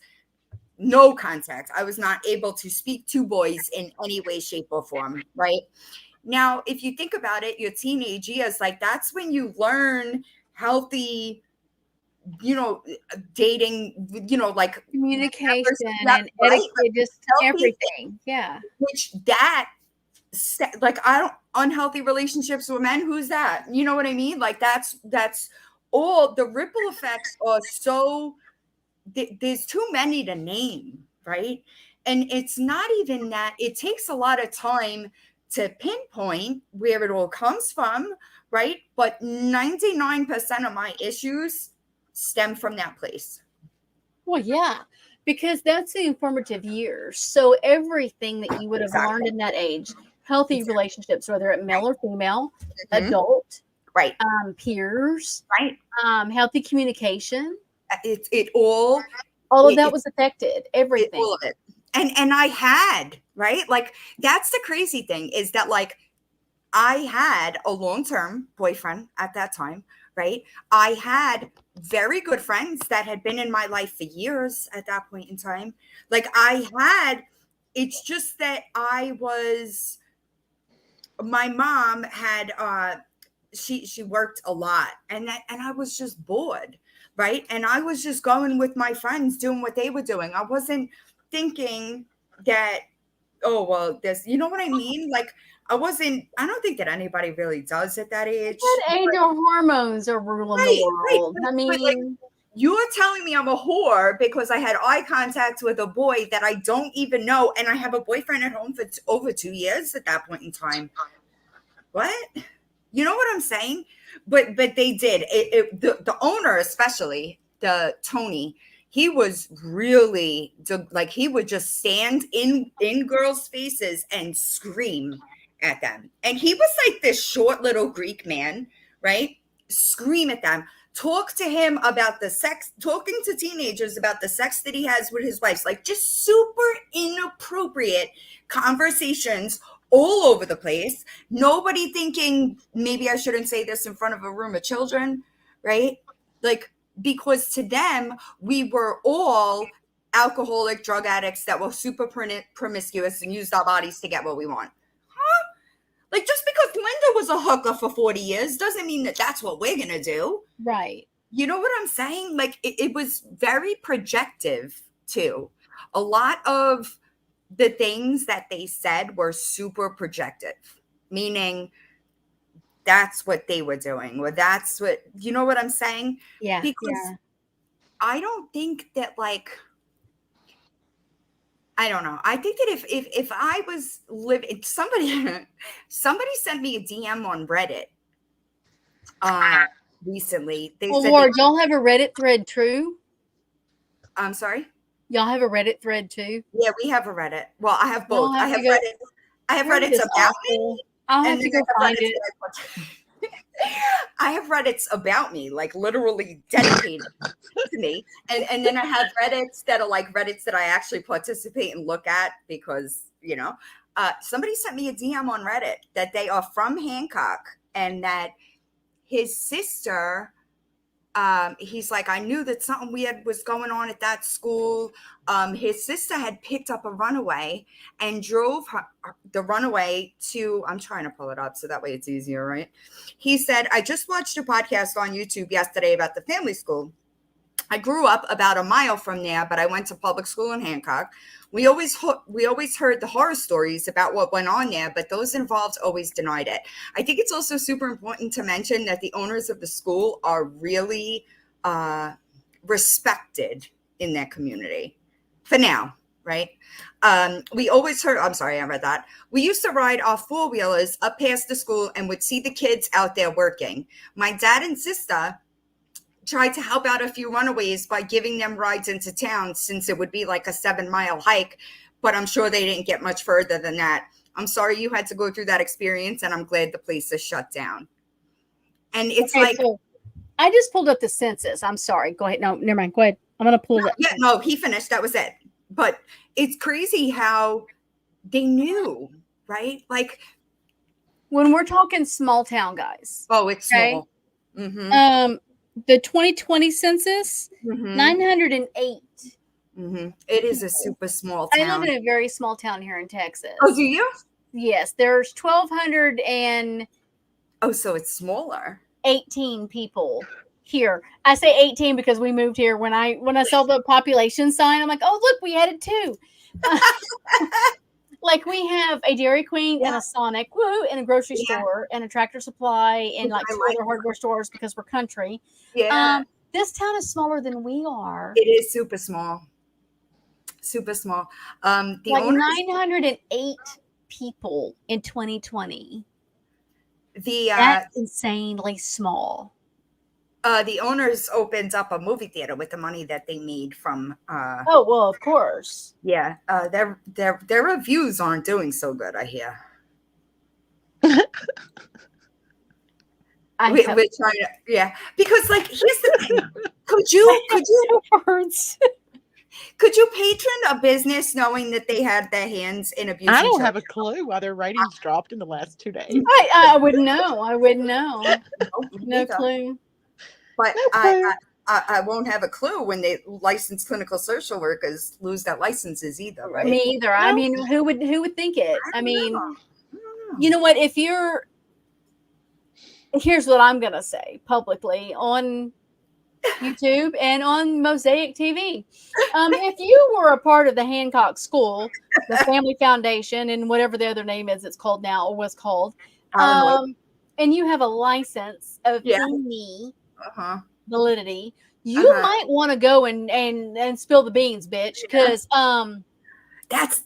But I the think karma train's coming. I think he's gonna. Snap. We have a new fixation. Oh, I do. I'm focused. you do? Like I'm focused. I'm like, Now Oh. I know that the other YouTuber. Here's the thing: Natasha Cooper talked about Kendall. You'll know that name. She talked about motherfucker Mommy Ramblings vlog's husband 2 years ago. I think it was. I didn't pay attention to it because, like, I don't care. And now that I'm finding out that he was part of the same school. Oh, that's Margaret, neat. Yeah. Mommy Ramblings blog. There are more people to talk to. There are more people I'm bringing on, guys. It's on. I've also been talking to a girl named Tabitha who is out in Arizona, and she's from, and it's just called The Camp. And Yeah, me I've and heard her's of The been Camp. talking just a little bit. She's It's just live. called The Camp. And she was at the camp in 2012. Oh, is she live, Margaret? Is that what you just said? Mm-hmm. And we're just kind of building that little bit of a friendship and telling her, you know, my new fixation. So if you're watching this now or on replay, my email is in my about section. If you don't want other people to know, I will not say your name. Your identity is held private. Or leave a comment if you want to talk, if you want your voice, if you just want me to say your story. That's possible too. I've had there's a lot of people that don't want their identity shown, but they want their story out there. That's true, because there are a lot of us went on to be professionals, lawyers, doctors. A lot of us, they're scared. They don't. I think that my internet career, I got a splinter. I'm sorry, I'm picking at it. I think that my internet career has prepared me for the havoc that I'm about to wreak. Because I'm here for this havoc, baby. I'm here. Yeah, there's a lot that I wasn't aware of until recently. And I am. She's got a thick skin. She can handle it.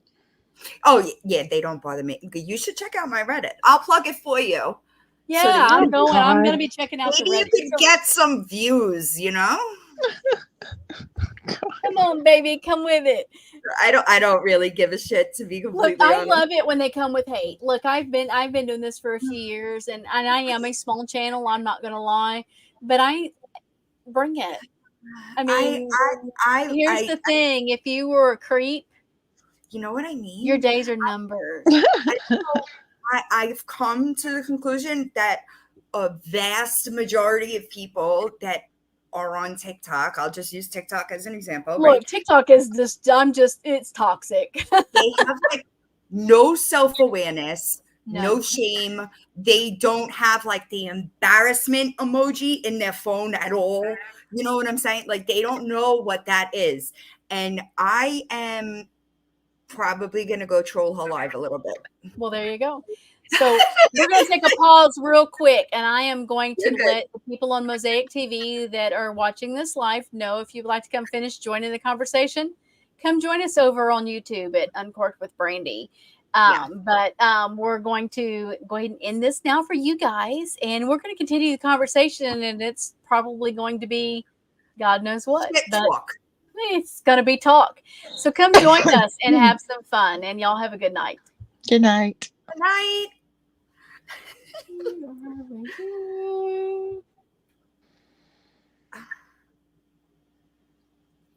I don't know where I would get a splinter from, honestly. You know what I'm saying? Right. Like, what? Okay, so we're just here on YouTube now. Okay, so now that we're off of the network, Margaret, you literally look like you're sitting there completely naked. It did for a minute. I was like, damn, did you just take her whole sweater off?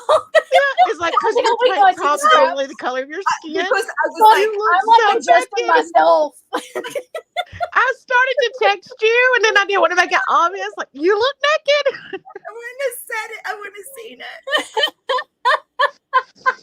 I'm like, we're on the network. I bring my best friend from real life on the network, and she showed up naked.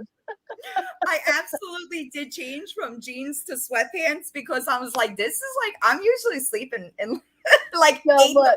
I'm out. Shirt's cute on top. I ain't showing y'all what's on the bottom. It's like hands in the air if you got pants on right now. I have pants on. I do have pants on. I definitely have pants on, but I was like, I looked at I am in my mother's house with my siblings, and I looked at my brother and I was like, I'm fucking tired.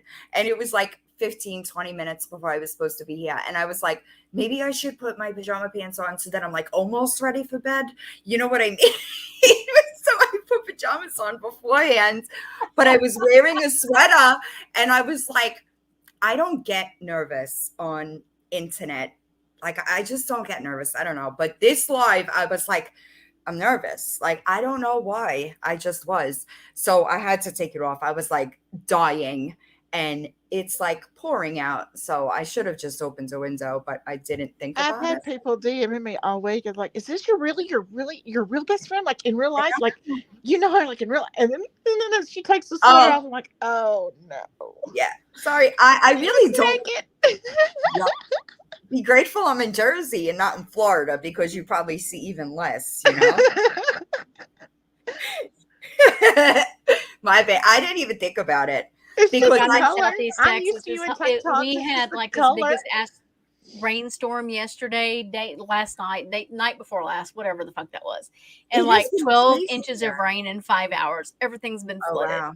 Wow. We were out there yesterday fixing the shed that we worked on all weekend, that we didn't quite put a few things down, and the wind twisted, and like we were lucky it just didn't destroy it. Oh, no. We're trying to fix that, and I'm out there with the geese, and Dave goes, babe, call the electric company. And I'm like, he's like, do you have your phone? When do I not have my phone? Call the electric company. I'm like, what? There was a tree on the line that was smoking. Oh, no. So I had to get a hold of the electric company. We're in a small town, just like Hancock. The electric company doesn't have an, where you can 1-800 and get somebody automatically. No, it's 8 to 5. And you would so have then I'm like, are they listening to cost my you a shit ton of voicemail? money. So then I had to call non-emergency and like, can you get the fire department? Yeah, I don't because know, that's we might have a dangerous. problem. No, that's a problem. And we're there and you can smell smoke. And I'm like, oh, this is fun. So yeah, Was they it were a big out there tree? cutting- Or Yeah, just like a huge smaller tree. One of my biggest trees. I'm kind of bummed that we had to cut half of it down because it's huge. But at least the line's not down. But then, like, our property out at our Ren Fair got flooded, and so people's that were already building their booths are moved over. So we've got a lot of work coming up. But yeah, so usually, like after Hurricane Rita that happened in 2004, 2005, I would tell people, don't come before calling me, because you're gonna find me in like bare bikini pants and a bra. Like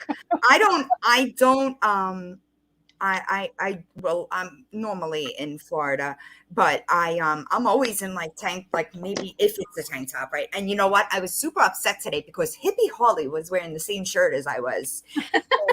I was like, and I showed it to my little brother. I was like, look at this. Do I look like that? Because she had like the short, it was just not. And I was like, is that what this shirt looks like on me? Because no. It was super funny.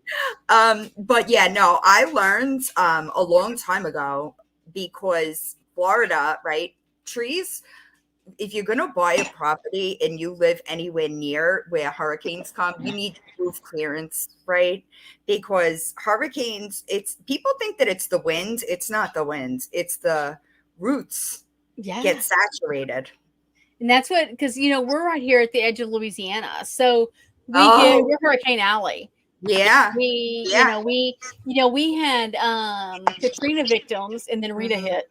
Mm-hmm. And then we had Ike come through. Ike was one of those weird ones that was supposed to go towards the other side of Houston. And in the middle of the night, it switched. And he then went from like tropical depression to Hurricane 2. And then we had Ike, which nearly killed us. And then we had Harvey, that unprecedented. We had 60 inches of rain in 24 hours. Harvey was 2017.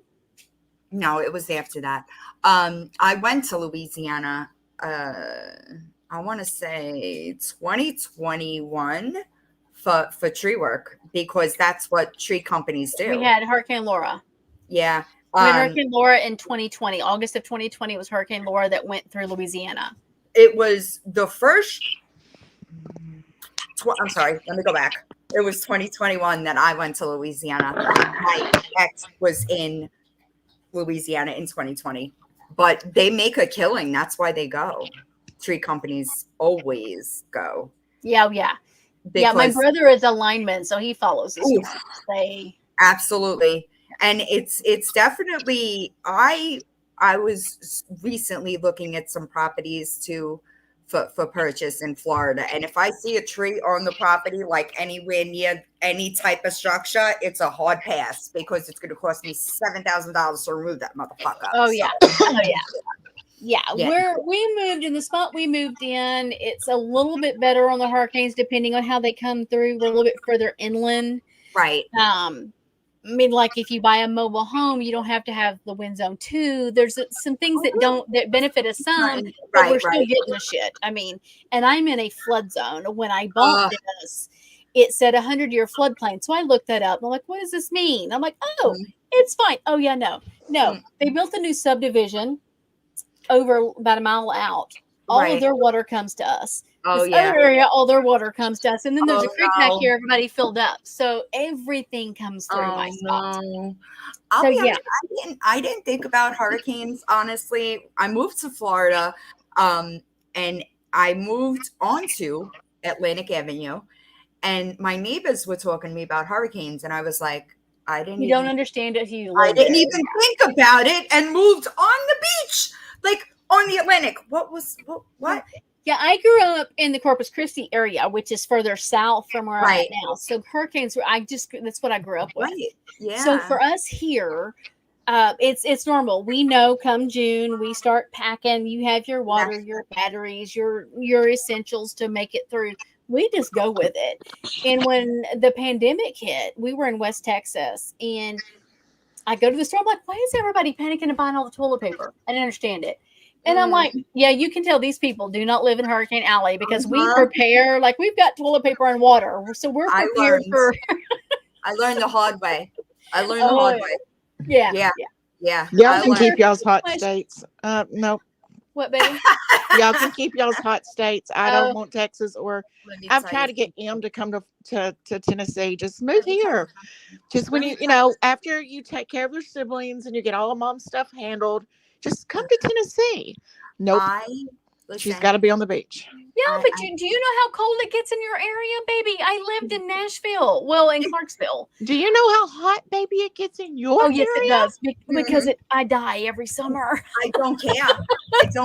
Guess what? You can always take clothes off, right? Look, I just tell people, don't come to my house. I may be naked. Right?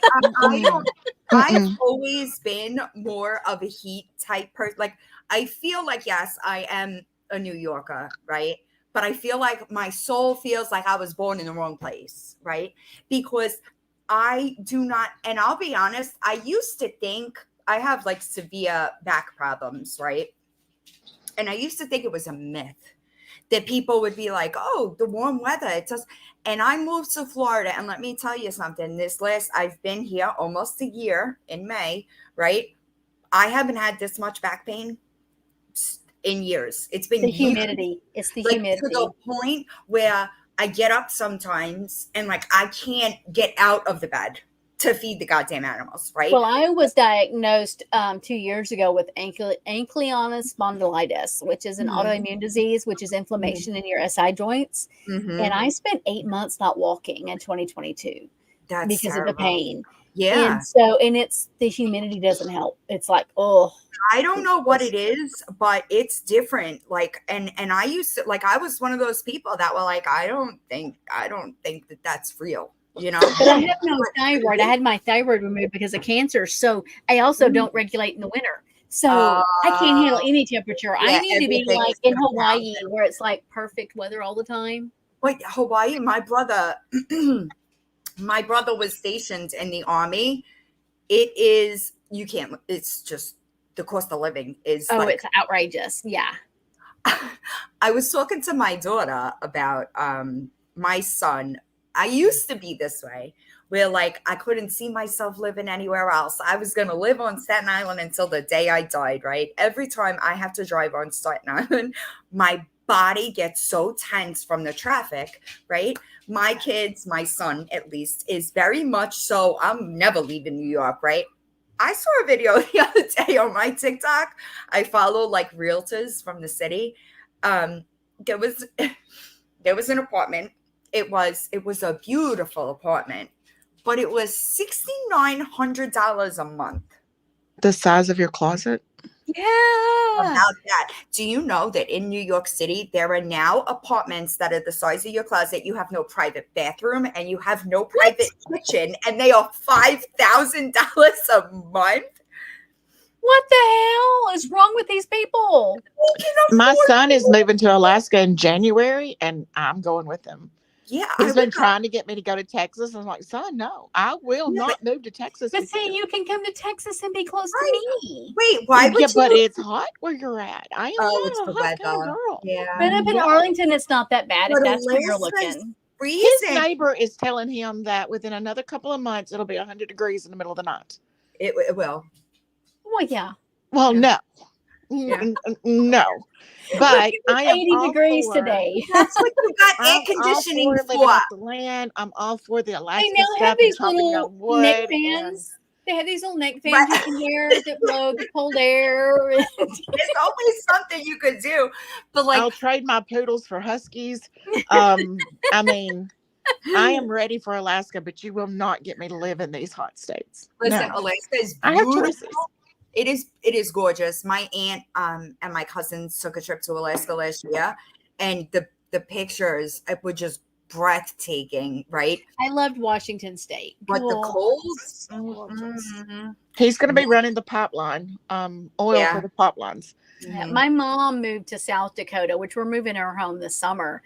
And at 82 years old, she's like, I can't do these winters. I'm like, well, hell no, Mom. It's snow for 9 months of the year.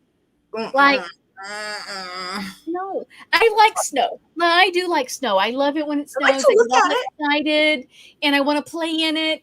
And about 2 days in, I'm like, I'm done. Margaret I does this the whole time. The whole time. I Like, hate I'll it. send her pictures. Look how beautiful. Nope. It Well, I is. do It, love it. I it's do love it beautiful for like 2 days. to And look then at from afar away. Like, I don't want to be near it. when we were stationed in Germany, we had a car for a bit, and then car situations are rough when you're in the military over there. And so my husband rode his bike to post to go to work because we weren't that far. We were in the middle of the two. Our unit had 2 posts, and he was like, it works great in the summer, but in the winter, a 10-speed is not what you want to ride in My Germany. cousin is in Texas. What branch of the military is he? He was Army. My cousin lives in Texas. He's a reserve, I think. Still 25. He's older than me, so it's got to be longer than that. Yeah, he was. We were Army, and then he did reserves. Yeah. And I wonder if they know each other. Wouldn't that be strange? oh, that would be. It's a small Yeah. world. Would be. I'm so excited about Alaska, though. I'm like already picking out I'm places and jealous. sending him places of, look, you could buy this cheaper than you could rent. And It's true. I'm so Always afraid. No. I'm so No. he's 25. He's got the world at his fingertips, and Oh yeah. he's trying to figure out where he wants his roots, and he doesn't want in Tennessee. And my fear is before he leaves in January, he's going to put some roots down. I think he's going to come home. And I he's think already he's signed a gonna- contract for Yeah, the trucking. absolutely. He'll do that, but I think in the end, he's going to wind up home. I don't know. I think it depends We on always if I come show back. up. Every time we've moved from Well, this because area of that's- Texas, we come right back because That's this where is home. his mom is, you know what I mean? And Mhm. boys, for some reason, I don't know why, boys just have a different relationship towards their mom. They like, mine's a It's so mom true boy. because he told me, he said, I said, why don't you go into Texas? Which M knows the whole story, how he ended up there. But there was a point that you could have come back home, and he decided to stay. And I'm Right. like, why? And he says, Mom, I'm 25 years old. I need to spread my wings. And he said, and he's very self-sufficient. He's never agree. depended on me for anything. So it's not like he needs my, financial support Mm-mm. or anything like that. So he wanted to just be out from under me and his sister and do his own thing.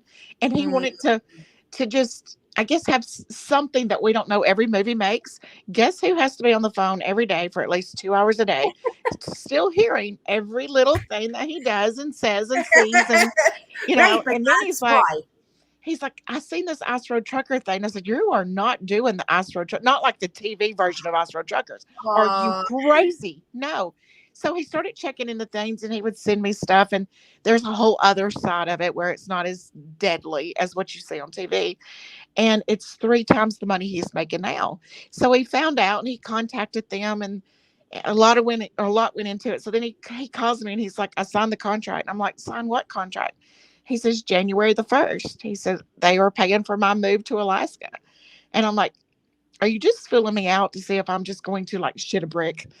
Like, are you really? And he's like, and he was leading me to believe that he was going to be on the rough roads, which he is going to be on the Dalton Highway, which is bad enough.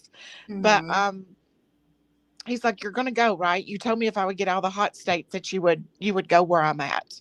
So he goes from Texas to Alaska. I mean, it's like nowhere in between. But isn't it like, like Yeah, 'cause that's more extreme from Texas. I'm just saying. Right.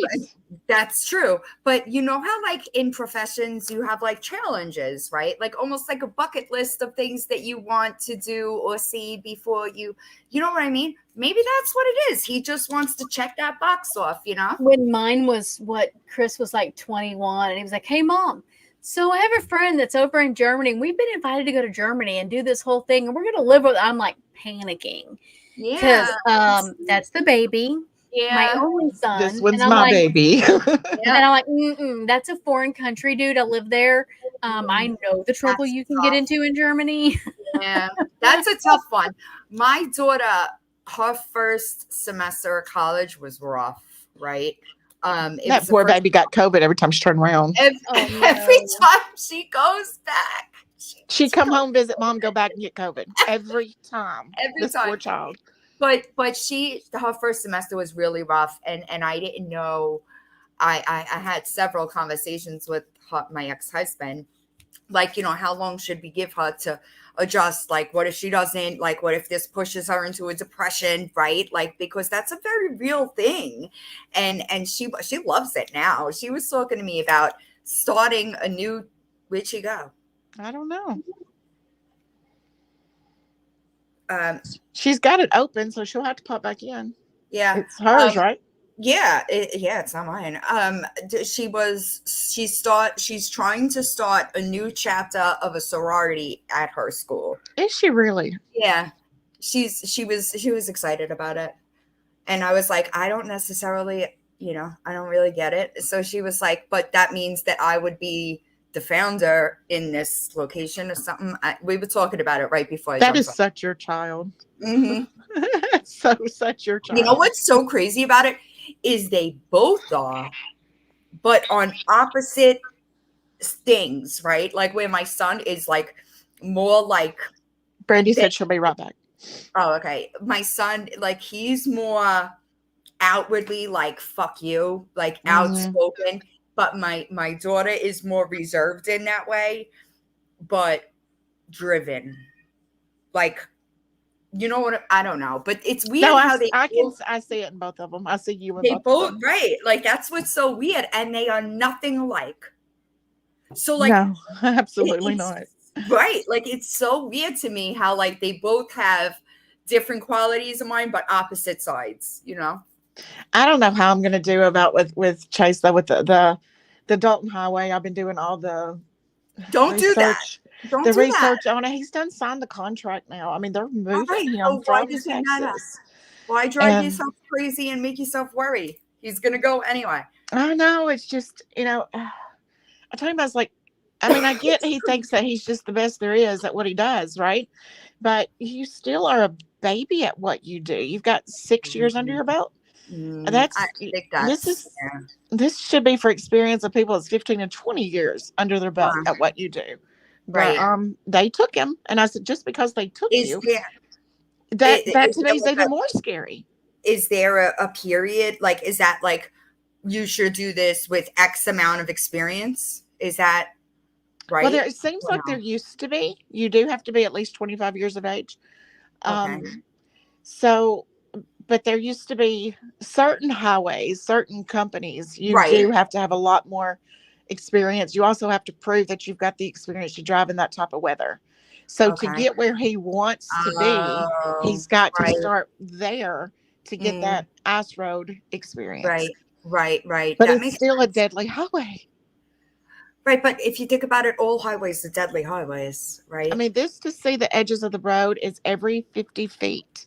They have a light. Oh yeah, you And told me that. yeah, and they have a crew on the highway that their only job is keeping those lights on because there's whiteouts that's what you guide by. I don't know. I don't like to drive in the snow to begin with, Oh, there's so nowhere I can't take that Volkswagen in the snow.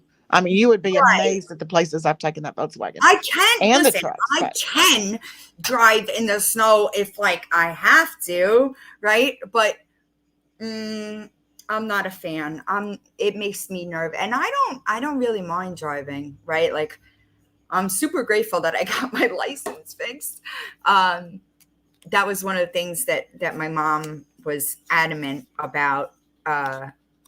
I want you to get your license done before, and took care of it. But I didn't. Did you know that it was only $300 holding me back from my I license? told you, I told you a year ago that your any kind of suspension only has like usually even not suspended, but what's the other one? Revoked. Even revoked has a time limit most of the time, unless it's I something, I and thought yours was just suspended, and there's usually like a couple of years and you have it back. You no, just have to because pay the money. I told right, you. but no. It was the tickets that added up, right? That's ultimately how it got suspended, right? Those tickets were no more, so it was just the $300 Just to get them driver's back. Yeah. I tried to tell you a responsibility. year ago or I was longer. like, it's When all the very. bullies were holding it over your head. I'm like, just go fix it. I did. I fixed it in like October, I think. I don't Don't know. you feel like an idiot now that that's all it took? No, I do. I did. But in my defense, my problem was over always. I'm not calling New York DMV and sitting on hold for fucking 3.5 hours. That's what, Oh, like, I yeah. would So try let's to drive without a call. license because Lord help me stay on hold. Okay. I'll get her. Fuck it. But yeah, Look, I agree with Margaret on this one. I'm just yeah, saying. she did. I She fixed stayed it on before. her about those Yeah, darn license. yeah. I was. But I don't know if Brandy knows this or not, but my trade is a truck driver but until I was Yeah, you told me diagnosed. that. Yeah. Did Yeah. I didn't know if I did. That's what I did. I would stay gone for months and months at a time with my poodles. And just I loved it. Right. And then my Yeah. son did the same thing. So That. somehow or another, I disconnected all of my devices from StreamYard and had I to was. leave out and come all the way back in. I don't know how I did it. I don't know what it is. That's what I said. I looked like I was like, where'd you go? I was gone. And like I'm changing, I'm going into the thing and settings and I'm like, it's just not, I'm just going back in. Oh man, that thread that I was talking about with the kid that was removed from the Jamaica school. Mhm. So he said his original post says, I'm going to do an identification parade, which was a lineup, right? This was 3 days ago. For charges are being pressed upon the staff. Ask me anything within the next 2 hours. I'll try to respond, but is unsure as I'm borrowing a phone. I won't be able to respond later on, but if I get the chance, I will. If anyone is in Jamaica on court at Santa Cruz, he's talking about getting a phone. I can't believe like the parents are sending him to another. I've never seen my kids out of the country. Can you imagine your child having to go to strangers on Reddit for help Ask for help. CPS when God removed gave them to us to these protect? children. They removed them. We are never removed. So they removed them. Something is removed, and I believe shut the program down. So And then it's put them in another program. Like that makes any right, sense. like, why would you do that? I don't, and it's truly unfortunate.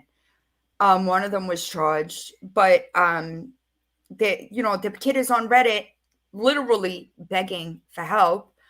And like I was beat with sticks, waterboarded, starved, emotionally abused in regards to my sexuality. Jamaica is very homophobic.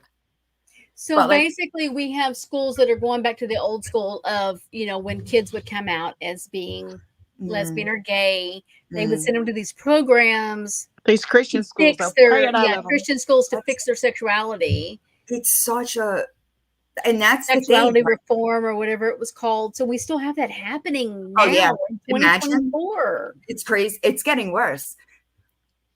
I feel so bad. So like, what happens to these kids over in Jamaica? Because I mean, it's bad enough when one loses their life here inside the school, right? Like the one we talked about the other night when me and you girls talked about, the one in North Carolina, right. that Nancy Grace just did the report on. So when they lose their life in Jamaica, and there's easier to cover up the death, right? I mean, yeah, like this child is sitting here begging strangers to save his. Can you imagine his state of mind right now to be reaching out to? I can't, because he's got to be young, right? He said he's in fear of his life, right? Like, Natalie Holloway. Where did Natalie? Where was it? She disappeared from. They had a statute. What was it? 7 years statute of limitations on him, where they couldn't charge him with murder. Oh, they could. So but these other countries judge, don't have near the guidelines we have. So these things, there's no regulations to protect these kids. He's going to ascend in California. That's like, I couldn't imagine. And the parents clearly don't understand. I mean, even with all the press surrounding it, CPS removed your child from a program and you're going to put him into another one. And he's just on here asking for advice. Like it's so unfortunate. I don't think that they, a lot of parents can't even sneeze wrong without CPS up their ass, right? They don't protect the children that need protected, and they harass. So why is CPS not stepping in on right? this? Why is CPS not stepping in on this family that knows their child is being? I have no idea. Because we have, and I know of it happening here on YouTube, where YouTubers have people mad at them because they might have, talked shit on them, calling CPS on them, and then CPS gets involved and are affecting their families. But then CPS isn't stepping in on shit like this, where kids are truly being damaged. It's crazy. I'm not a fan of people calling like it's words on the internet. Close the fucking don't call over internet bullshit.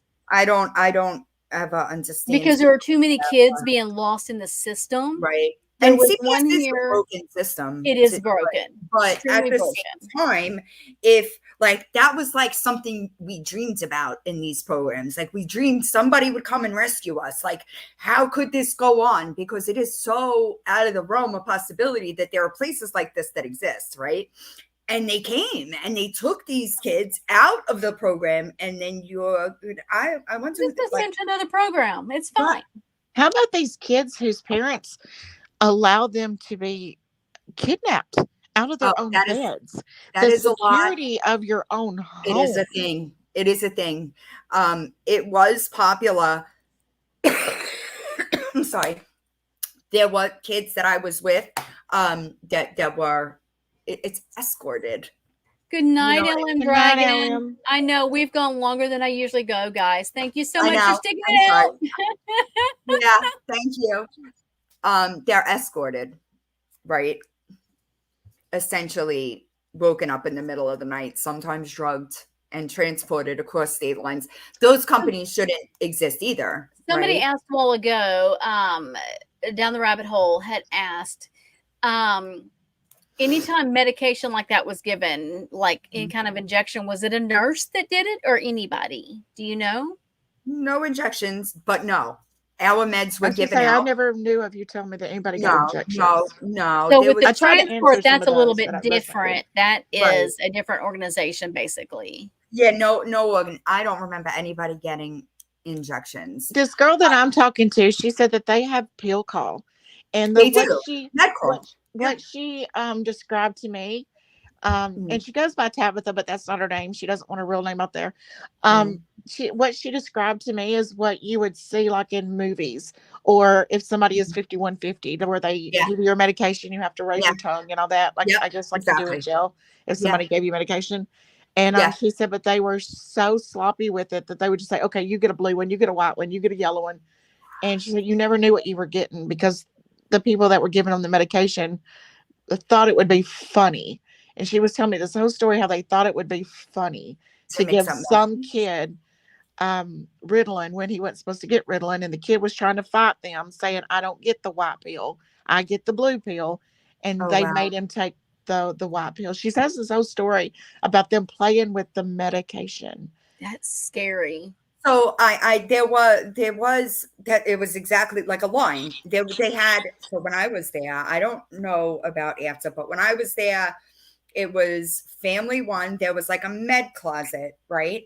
That closet would like open up, right? And inside of it it was actually my sponsor. No nurse, no any type of medical anything. She's probably just had 10 years of sobriety at that time. That's literally the only qualification that they And wanted. technically, I mean, Right. somebody that's been around AA for my mother has been sober almost 40 years, right at 40 years, I Oof. think. Right. For 30, let's see, I was 12, 38 years. Mother has been sober. That's a long time. And you know, at 10 years, you're pretty much just a counselor. You're just a sponsor for somebody else getting sober. Uh-huh. That's You're it. not anything. And No. I don't, she was a little bit wacky, right? But I don't think I ever really thought about hostile. I mean, I'm sure it happens. I'm sure somebody, because it wasn't really locked down like that, right? And there was staff, certainly seedy staff, you know what I mean? Right. But Yeah. I think I don't know about, I know that they would stop meds, right? Like stop, start, stop, start. I know that And that that's was dangerous when you're dealing with psychotic Yeah. medications. I Anything know to do that with that mental was health, that is bad. that was frequent. And I was actually thinking about this the other day, right? Because I don't think that I saw, there's obviously, when I was there was a prescribing doctor, and I came from a psych hospital, right? And I was there for 30 days. So I was kind of, midway there, established, right? And they did change all the meds, but I didn't see them. So what are you going by?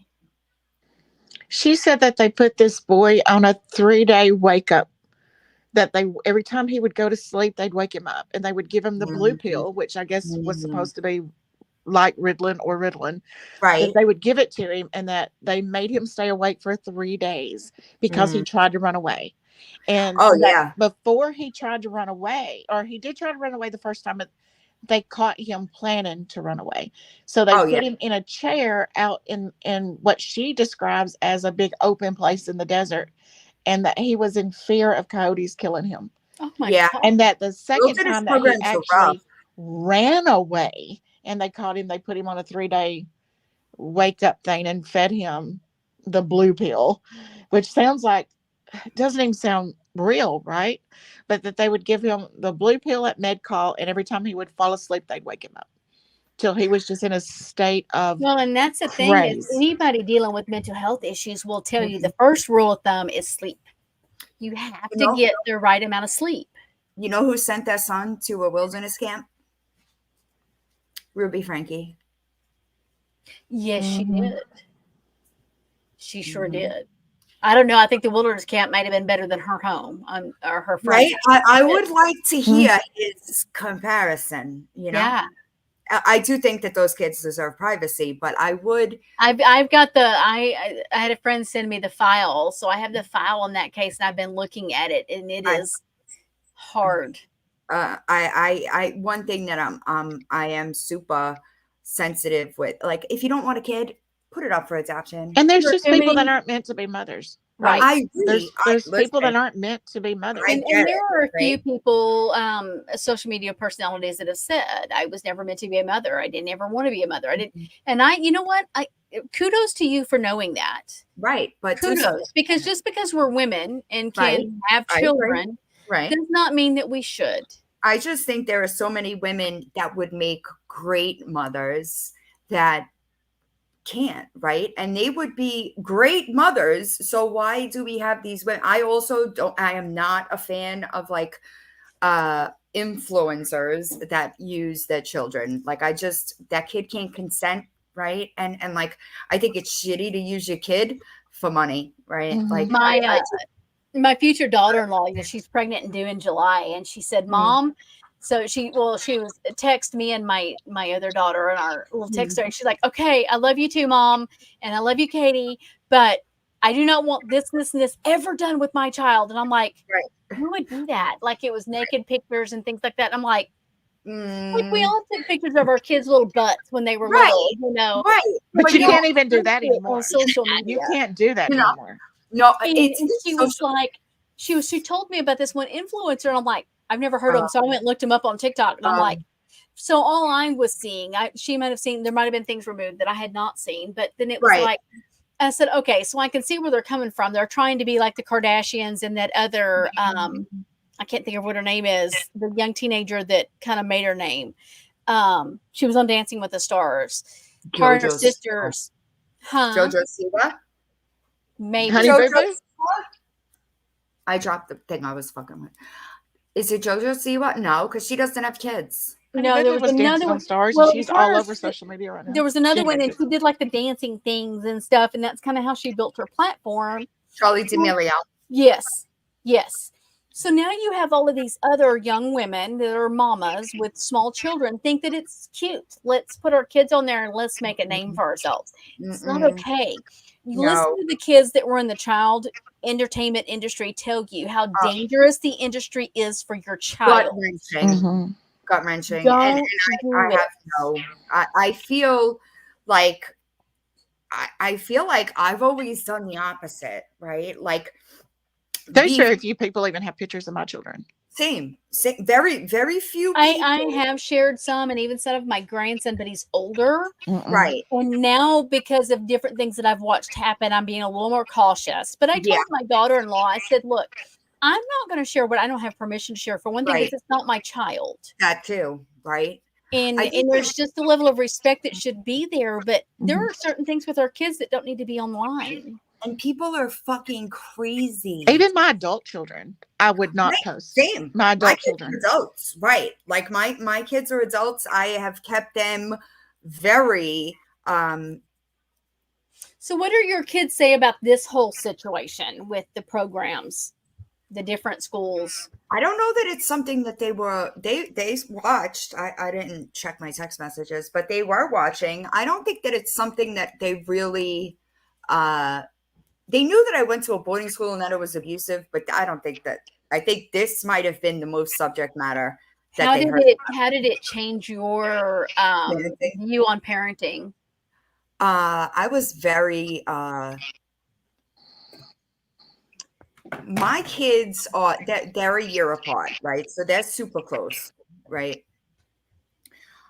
I kind of lost my mind when they were young, right? Like I needed something to do because I was home all day, every day. I had the opposite approach as my mom did, right? Where my mom was super like strict, right? And super like my kids had freedom, right? But I've always been super open with my kids, right? Like the first time I needed to go to treatment to get sober, I explained to my kids I was prescribed a medication by a doctor, my back condition, right? And I became addicted. That's what happened, right? I think they were like 12 and 13 the first time I went to treatment.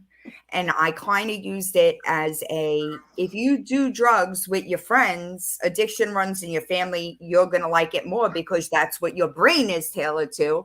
And both of my kids went the complete opposite as far as drugs were concerned. Like my son smokes weed. He actually might have stopped because he was telling me he was stopping vaping last week.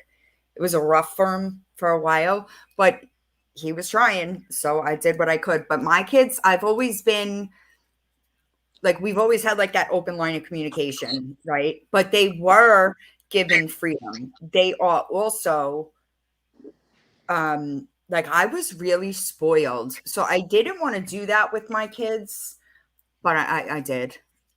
So you basically looked at understanding and turned around knowing that you were a teenager just doing normal teenager things, and that's what your kids are doing, and I also no reason to panic, basically. From the I outside also- looking into the relationship that I know that she has with her children, it's more of a if they got in communicate. trouble, like a lot of Right. kids, if they got in trouble, Uh-huh. they don't want mom to find out. I Mhm. think, and this is just me, and she can correct me if I'm wrong. I think if her kids got in trouble, My she son would be just the texted first one that they would call. I'm not smoking weed ever, so he's clearly still working. Hi, kiddos. I was always so like the generation that I was raised in is children should be seen and not heard, right? Same. My ex-husband and I struggled. This is one of the biggest differences as far as our parenting, like as far as punishment goes.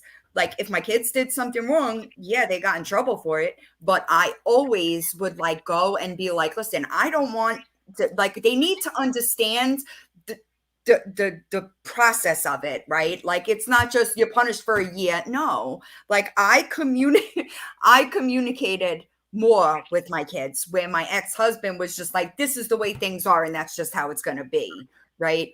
But yeah, my kids would definitely call me if they got in trouble. My I ex-husband, remember having that conversation with my in-laws because they were like, you talk too much to your kids. It should just be how you say. And I just wanted my kids to understand why I said what I said, why Right. it was this way, right, and communicate. I wanted them to communicate with me. absolutely. And I think that that's important, right? Because that then when they grow up, right, there were things that like I didn't want my mother to know I was doing, you know what I'm saying?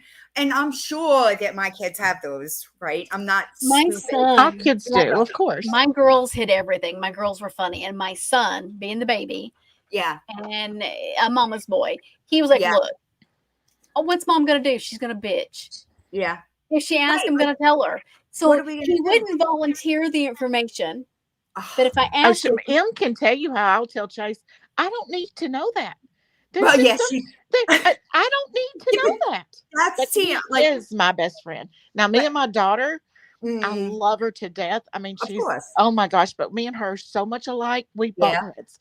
Where Yeah. Chase, Mm, he is, it's like I love them the same, but they both need course. something different from They're me. like, different. all three Yeah. of my kids needed something totally different. Right. Yeah. And it's Absolutely. like, I there's agree. nothing I don't tell Chase. There's nothing Chase Right. doesn't tell me. Where me and Amber, it's just different. Different. It is. I get it. My kids, That boys, I I've tell you something been about them boys.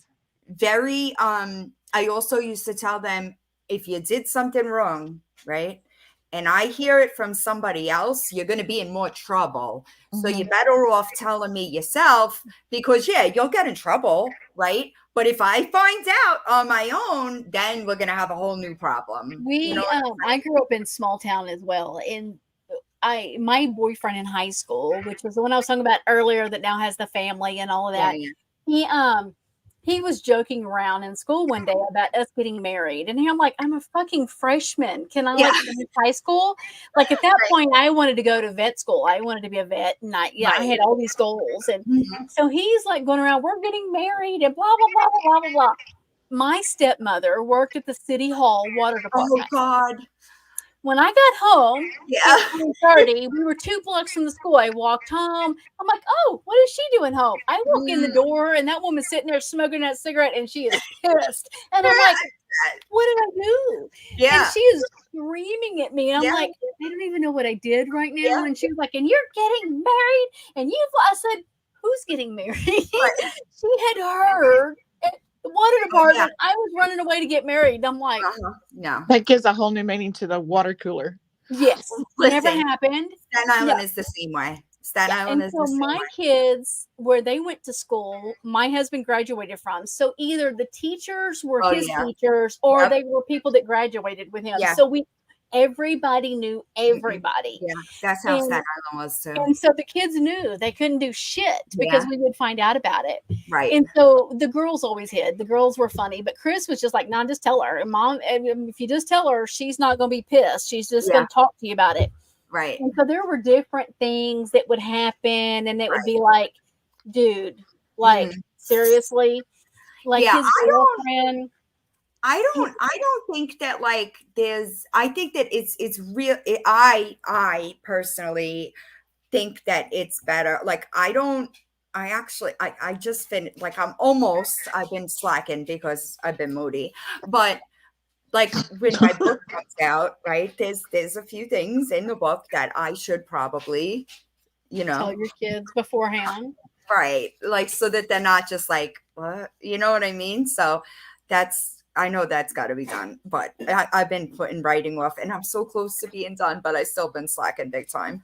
When I But started publicly talking about my abuse, I started trying to share those details with my children because I didn't want them to run across something on social media, because social media is cruel. That somebody shared with my kids. Right. They didn't know yet. They really don't. So my daughter scrolled into like my TikTok live one day, and I seen her come in, and I was like, if I act weird, people are going to pay more attention, right? Because I did a really good job of keeping my kids really far away from what I do on the internet, right? Like I did a really good job. I like pretty much made it almost until I quit, right? But almost. Right. She scrolled in, and I was like, what are you doing here? Right. But like I texted her, but like you could see in my, like, something changed. Right. And I said something to her because I was mad at her, because I was like, can you do me a big favor and change your TikTok name away from like your name, right? Because that's not a secret anymore. People know your name, and people, there are certain things, like I don't pay much mind to what people say, right? Like I know who I am as a person. You could make all the money you want talking about me. I really don't give a shit. But leave the kids alone. Like, what are my kids? What have they done to you?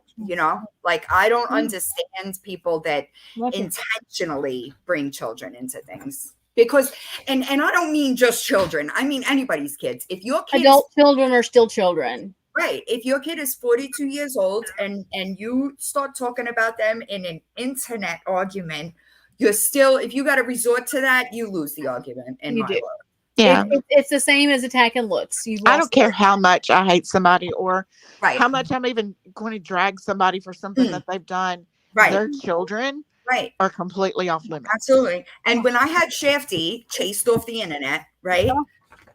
I don't think Brandy knows who Shafty is. We'll have to inform her privately. Yeah, we'll do that privately. But when I had her chased off the internet, Spanish Dad, when he posted that video, I texted him and I said, oh, dude, her kids' faces are showing, right? Because even that person, I don't agree with that. I don't think that. And Kendall and I did the same thing the other day. We had what was it last week, Kendall? We were live and somebody brought it up, and so we went to researching because we had not seen it. And we're like, we don't know if it's this person they're claiming it is, because it is a different account.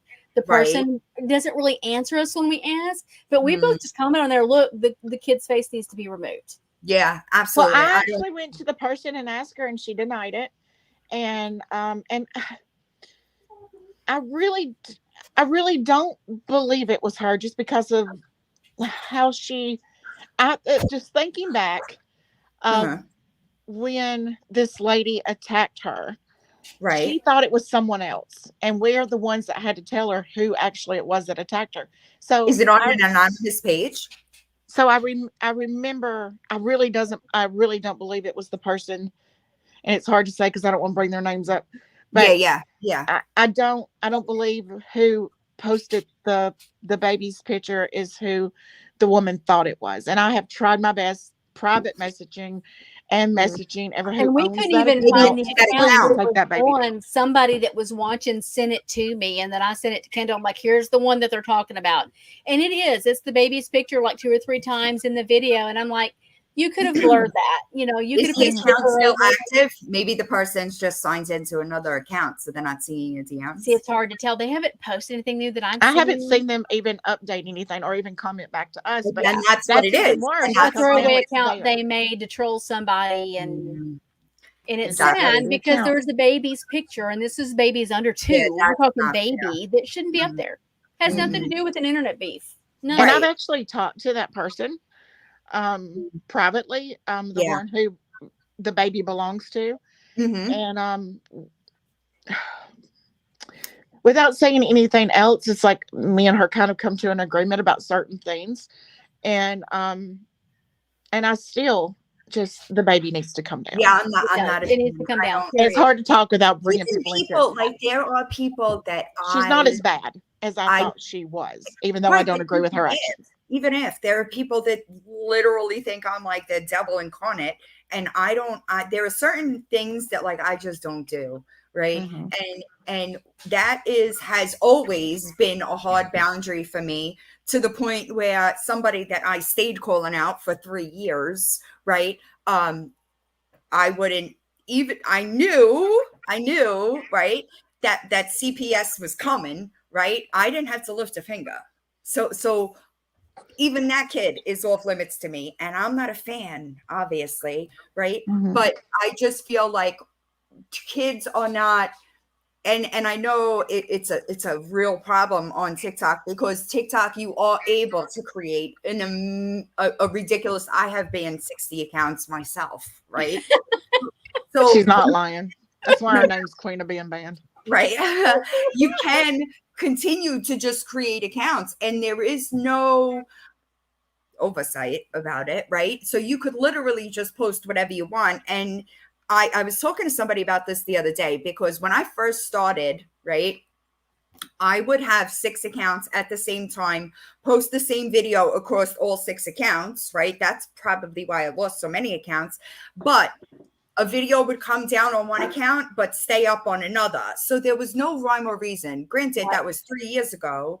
And TikTok has gotten a lot better as far as their AI programs and community guidelines and such. However, it's still a very faulty system, right? Don't mention the Lifetime Network. Yeah. Found Wait, that Will out they yesterday. get you on there? what I do? I posted a video yesterday that had the word Lifetime Network. He Uh-huh. stayed up less than 10. Mama Dick's here. She can tell you. Stayed up less than 10 minutes and they took it down.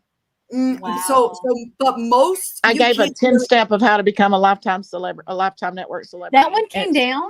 Yeah, within 10 minutes It's it was down. any And I didn't it's get it any back. platform. No, it's of course, that's why you hear people say the book of face, right? Or my spicy page. It's any plugging anything other than TikTok that'll violate you. That's what we come up to the conclusion is why they didn't give it back.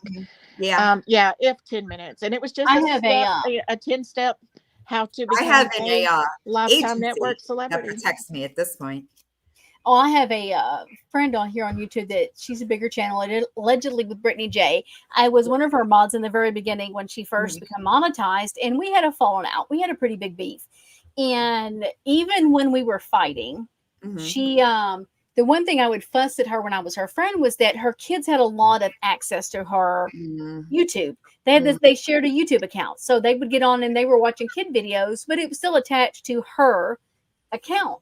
And I'm like, that's not safe. Like one time they charged like $75 in games, and like she's like freaking out trying to figure out where that money's coming from. And I'm like, we move their account to make it a kid's account. They need their own. I would tell her this over and over and over again. Well, one day the 2 boys, one is autistic and he is like he's functioning. He's not like non-functioning autistic. But he's autistic. Well, they do funny. They're boys, you know. Boys are dirty. Boys are gross, and they do stupid shit. And they're like that's different. Naked butt dancing, and the other one's filming it, and they think it's funny, and they posted the video to YouTube. And we were all like going, Brittany, get the video down. And she had no clue. She's like, what are y'all talking about? And it's starting to get flagged and all this stuff. So she gets it down. And she's monetized? She was monetized. So she gets it down, and she. I'll tell you a story privately. And she's like dealing with it. And I had said at that time we were fighting. I was angry at her, didn't like her, was like, you're a bitch. But I'm like, look, she loves her children, and she would have never done this intentionally. Right. I agree with that. This was one of those parenting things where she just didn't think it would ever happen, and she just didn't protect certain areas she should have, but it wasn't intentional. And like there were people going after her trying to say that she was sexually exploiting her children. Yeah, like, I think I remember. I think I remember that. I am good friends with Lolita from Recovery Life Apparel. Oh, okay. Yeah. Even when me and Em we had a beef one time, and she had done a very good job protecting her children's last names, especially, and Mm-hmm. for the most part, even their first names. Mm-hmm. And during mine and her beef is when Mm-hmm. her daughter's full name come out, and Mm-hmm. I had a fit then, even though at the point in Mm-hmm. time I I didn't was give a shit in about her, Mexico for but I that. was upset. I was like, this no, this Mm. this is wrong. No, that baby did nothing. Y'all take her name Yeah, out. she was mad, right? Because how could I not tell her, right? And that was like like they know what I do, right? They don't know the details, but they have an idea of what I do. Um, and that was like the biggest fear of was them being doxxed, right? And And become a target. To become uh a target and they in would, that community, they would have right? become a target just Absolutely. because of who their mother was. Right, right. And I remember we were in Mexico and I got the message and I was like, motherfucker, right? Because like I was done. I retired. I put it all away. Like, so for pretty much my entire internet career, nobody knew my kids' names. Very few people. You gave up a document with my daughter's full name on it. I was livid, livid. Yeah, that was a doozy. Because it's like, come on, have a beef and fight it out like an adult. Mm-hmm. Well, Don't this bring this people's families individual down. wasn't capable of that at the time No, at but all. even my beef that's I just recently retired from. But Yeah, even as much as I dragged her, there was a point that her daughter yelled at right. her and told her to shut up, and she yelled back the daughter's name. And when I Oh, reposted the video, I yeah, beeped out the yeah, daughter's absolutely. name. I've And always been. so, Kendall, in our recent retirement of the previous drama-filled bullshit, are you Yeah. finding more peace like I am? Oh Oh my yeah. Lord, it's so nice. But It's here's a what I beautiful seen. zone. Let me Mama Here's what I Dukes, seen that I same thing. I'm sure Mama Dukes is going to agree with us. wait a yes, second. it's like the three of us. We're good. We're Let me good over let here. But let here's me what Fight I it was out. I'm telling good. let me someone assure today. I you. forgot who it was, but it's like I could post a video that was either Mm, one of my AI contents or one of my animation contents with that person, or something about the three. I call them the three, right? The three peas in a pod. And I would get thousands of views. yeah, I can post something that's important like this, or nothing. something that is another case.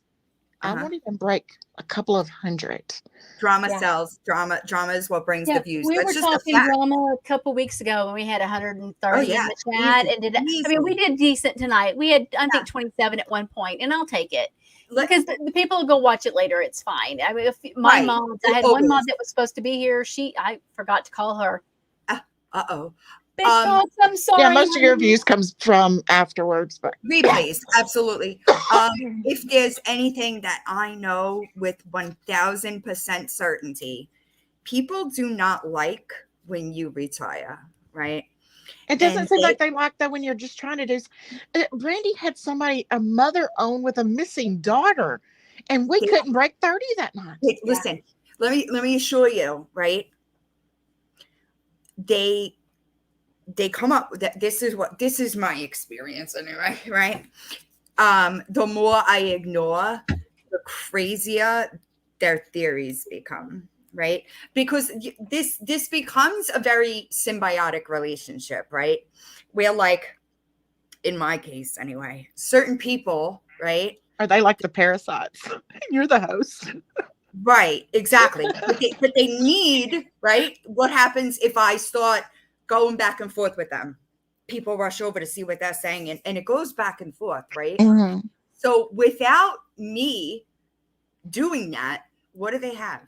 They have nothing, right? So I just prefer to starve them, right? And like I said She does a earlier, good job starving them. if I know what you want from me, you ain't getting it. Right? So it's crazy to me that I really stopped at the end of September, right? I was just like, I'm done with it, right? Like, there was certainly a series of events that led to that, right? But I was just tired of it. And I always, when I stepped back from it, and kind of looked at it, I was like, I just spent 3 years of my life making other people, holding other people accountable. Like, if I knew these people, I would have never given them a second glance in real life. What the fuck do I care what they're doing, right? And I looked at it like as soon as my perception shift to like, what a fucking waste of time, and you're so much better than that, there's no getting me to go back, right? I'll post a video every once in a while, just poke like at certain individuals. Like today it was Soba Blondie who was driving me crazy, but I posted a video because and that is the first and only time I addressed her, but I had her it made her pull her videos down about Paisley and Irish in minutes, right? Because it's not that I can't, right? It's that I choose not to. And for a long time, I felt like I had to respond, right? Like I felt like I had something to prove. I don't feel that way anymore. I think with mine, thank God mine didn't take 3 years like yours did. But I think with mine, when I realized that every player in it is just as bad as the other, that like let them just beat themselves up. I'm just going to stand back and just let them eat themselves up. And I'm going to go on to stuff that's important. That's right. That matters. That needs attention. And that does something good while they continue just to the only time I other. even think, and it really, even with this last situation, I only spoke out when it finally got to a point where I had to defend myself, and lies. Which I'm glad she did, because that's how I met her. Sometimes you have to, right? Like, and even one of the people now that I'm like, yeah, she's a bitch and she was behind a lot of shit. There were things that were coming out about her that were lies that I will still stand here and defend. Right, of course. Even the one we were all against, I have defended recently. You have to, but because that's why right is right and wrong is wrong. Period. And if you can't tell your friend that they're wrong, or if your friend is doing the same thing that you're over here calling somebody else or have a problem, then where is your integrity? What good are you? Right. And that's I see that. You know, people can take everything in the world from you, but your word and your integrity. Absolutely. Absolutely. Somebody had sent me a DM off of a Zero account, and they were asking me all kinds of questions. When did I know this? And when did I know that? And when did I change my mind? It's like, I haven't changed my mind against any. I have not changed my mind about any of these people. There's certain things I know they're not lying about. But overall, I've not changed my mind about anything. I just choose not to fight it when I see that they're all just as bad as the other. I'm just going to step back, go take care of something important, and let them continue to burn themselves down. And they will. It is a relentless merry-go-round. And if you don't choose to get off it, they will continue, right? It will continue. And that's one of like the biggest, I wish, like there are certain things that I wish I would have learned sooner, right? Who tried to tell you? Who tried to tell you? I know. But there is nothing there is nothing that will make me go back to dealing with. I just refuse. This is a girl who made a schedule.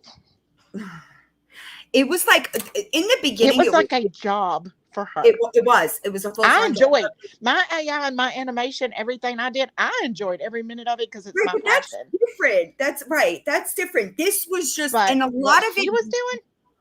A lot of it wasn't even mine, right? That's what I'm saying. Like a lot of it had nothing to do with me. It was just a situation that somebody put me in the middle of, and I had to sort through. That I will never again. I got my own fucking problems. I don't need to deal with all of y'all. Sort through half of y'all. Nope, I'm good. And I think after me and Brandy talked, it was just like peace is more important. Amen. And we both have big mouths. You'll never get talents that we can put in places that are a lot more needed. Right. Well, exactly. and this is something Mama Dukes and I were talking about yesterday. We realized what our little light bulb moment for us was realizing that the reason we become a target and the blame become our way was because we no longer wanted we never were lying for anybody, but we weren't covering anything either. And we had decided we were no longer going there. That if we're going to talk about it, it's all coming out, and we weren't covering for nobody. Right. And that was when we said that publicly, was when things automatically became our fault. When you separate, this is something that like I noticed, when you decide to separate yourself from a group of people, right, for whatever reason, they don't like that, right? And whatever they don't like about that is not a you problem. That's a them problem. Mm-hmm. Other people's opinions of me is none of my fucking business. Same. Nope. Same. And trust, they could keep them, and believe me, 7 months later they're still telling them, right? But you will never get a view from me. And that's what's always separated me from a lot of them, right? Like, I don't do the things that other people do. I'm not going to tell you one thing, tell you another thing, tell you another thing. It's across the board, all the same. And that's why 9 times out of 10, they can't touch me, because I don't sit to and lie to you. You know what I mean? I'm good. I don't mind your biscuits and same life thing. is gravy. Mind your biscuits, life is gravy. I love that. That's how I've kind of looked at it. It's like they'll try to say I was behind this and I wasn't doing this and I was Prove it. Prove it, because my story has never changed from one person to the next. Behind the scenes, there was somebody I had a beef with here on YouTube, and I asked them, she asked me to come on panel. She wanted to address me. Okay, I'll come up there. Right. And she said something about what I had been accused of. And I said, so here's the thing. I will stand on my word of what I've said was the reason behind that. Right. And she's like, well, so-and-so doesn't believe you. And I said, I know she doesn't, because it was about her to begin with. But if we know how YouTube works, if I was a shady person she's claiming, all of these people that were involved at that time I'm no longer friends with or don't really talk to, something would have been leaked. Oh, for sure. Where's the leak? Nobody can show you that I have done anything I'm being accused of, because it never happened. Right. Same with this last situation. It's always prove that. it. Bring it forward and prove it. No more words. Bring it forward and prove it. Right. I get accused of some crazy and shit. I don't even know what some of these people are going to do when they don't have that content. Like when they're not destroying each other and they're not talking about the 3 main players that is the source of the drama. They have no content. But there will always be somebody else, right? And they'll that's move to the next one. They will move to the next one, and they will attack each other, right? It's I don't know. That's what we're seeing now is every content. Right now they've moved from that content to the content creators, and so just now attacking each other, and that's what they're making their content on. Right? Now. Yeah, that's all it's going to be, because some of these people, they have nothing. They feel absolutely fucking miserable about themselves, right? So they push that shit out onto other people. Like, even at like my busiest, I was not a miserable person, right? Like, I don't just go live and just fucking bitch and complain. Like, I don't have that kind of time. I don't have that kind of time. Like, but this is what I did, right? So like, I can't change what I did, right? It is what it is. It was what it was, but I'll be damned if that ever happens again. Like, ain't nobody gonna take that amount of time for me. I refuse to do it, and I just have fun with it now. I poke when I want to, right? Because it doesn't matter to me anymore. People know who I am. Like, the whole smear campaign that tried to happen in October, that didn't go very well, right? So like, what else you got? Because you never find something that like, and what I really, this is just me. This is what I enjoy, right? Because I know they try to use me as their weapon against they tried. her. It didn't go very well. It didn't work for them. I prefer, this is just what I prefer to do, and then it winds up being doubly funny, and I'm just like a bitch like that, I guess. I don't know. If somebody makes an accusation against me, right, I just share the proof privately, and then we all get to laugh about it, right? Because like, I'm not going to give you the attention that you want publicly, because I know that you're only talking to poke me, to get me to talk about you, to increase your views, and I ain't fucking doing it. So I will share what I need to share privately, and then just giggle, right? That's what I Out of do. this whole mess, though, I have to say, though, I still thank the good Lord above, because I've met Mama Duke and I've met Brandy, Yeah, and things happen for a they're reason. both Yeah. just I amazing am people. a Thank firm you. believer in everything happening for a reason.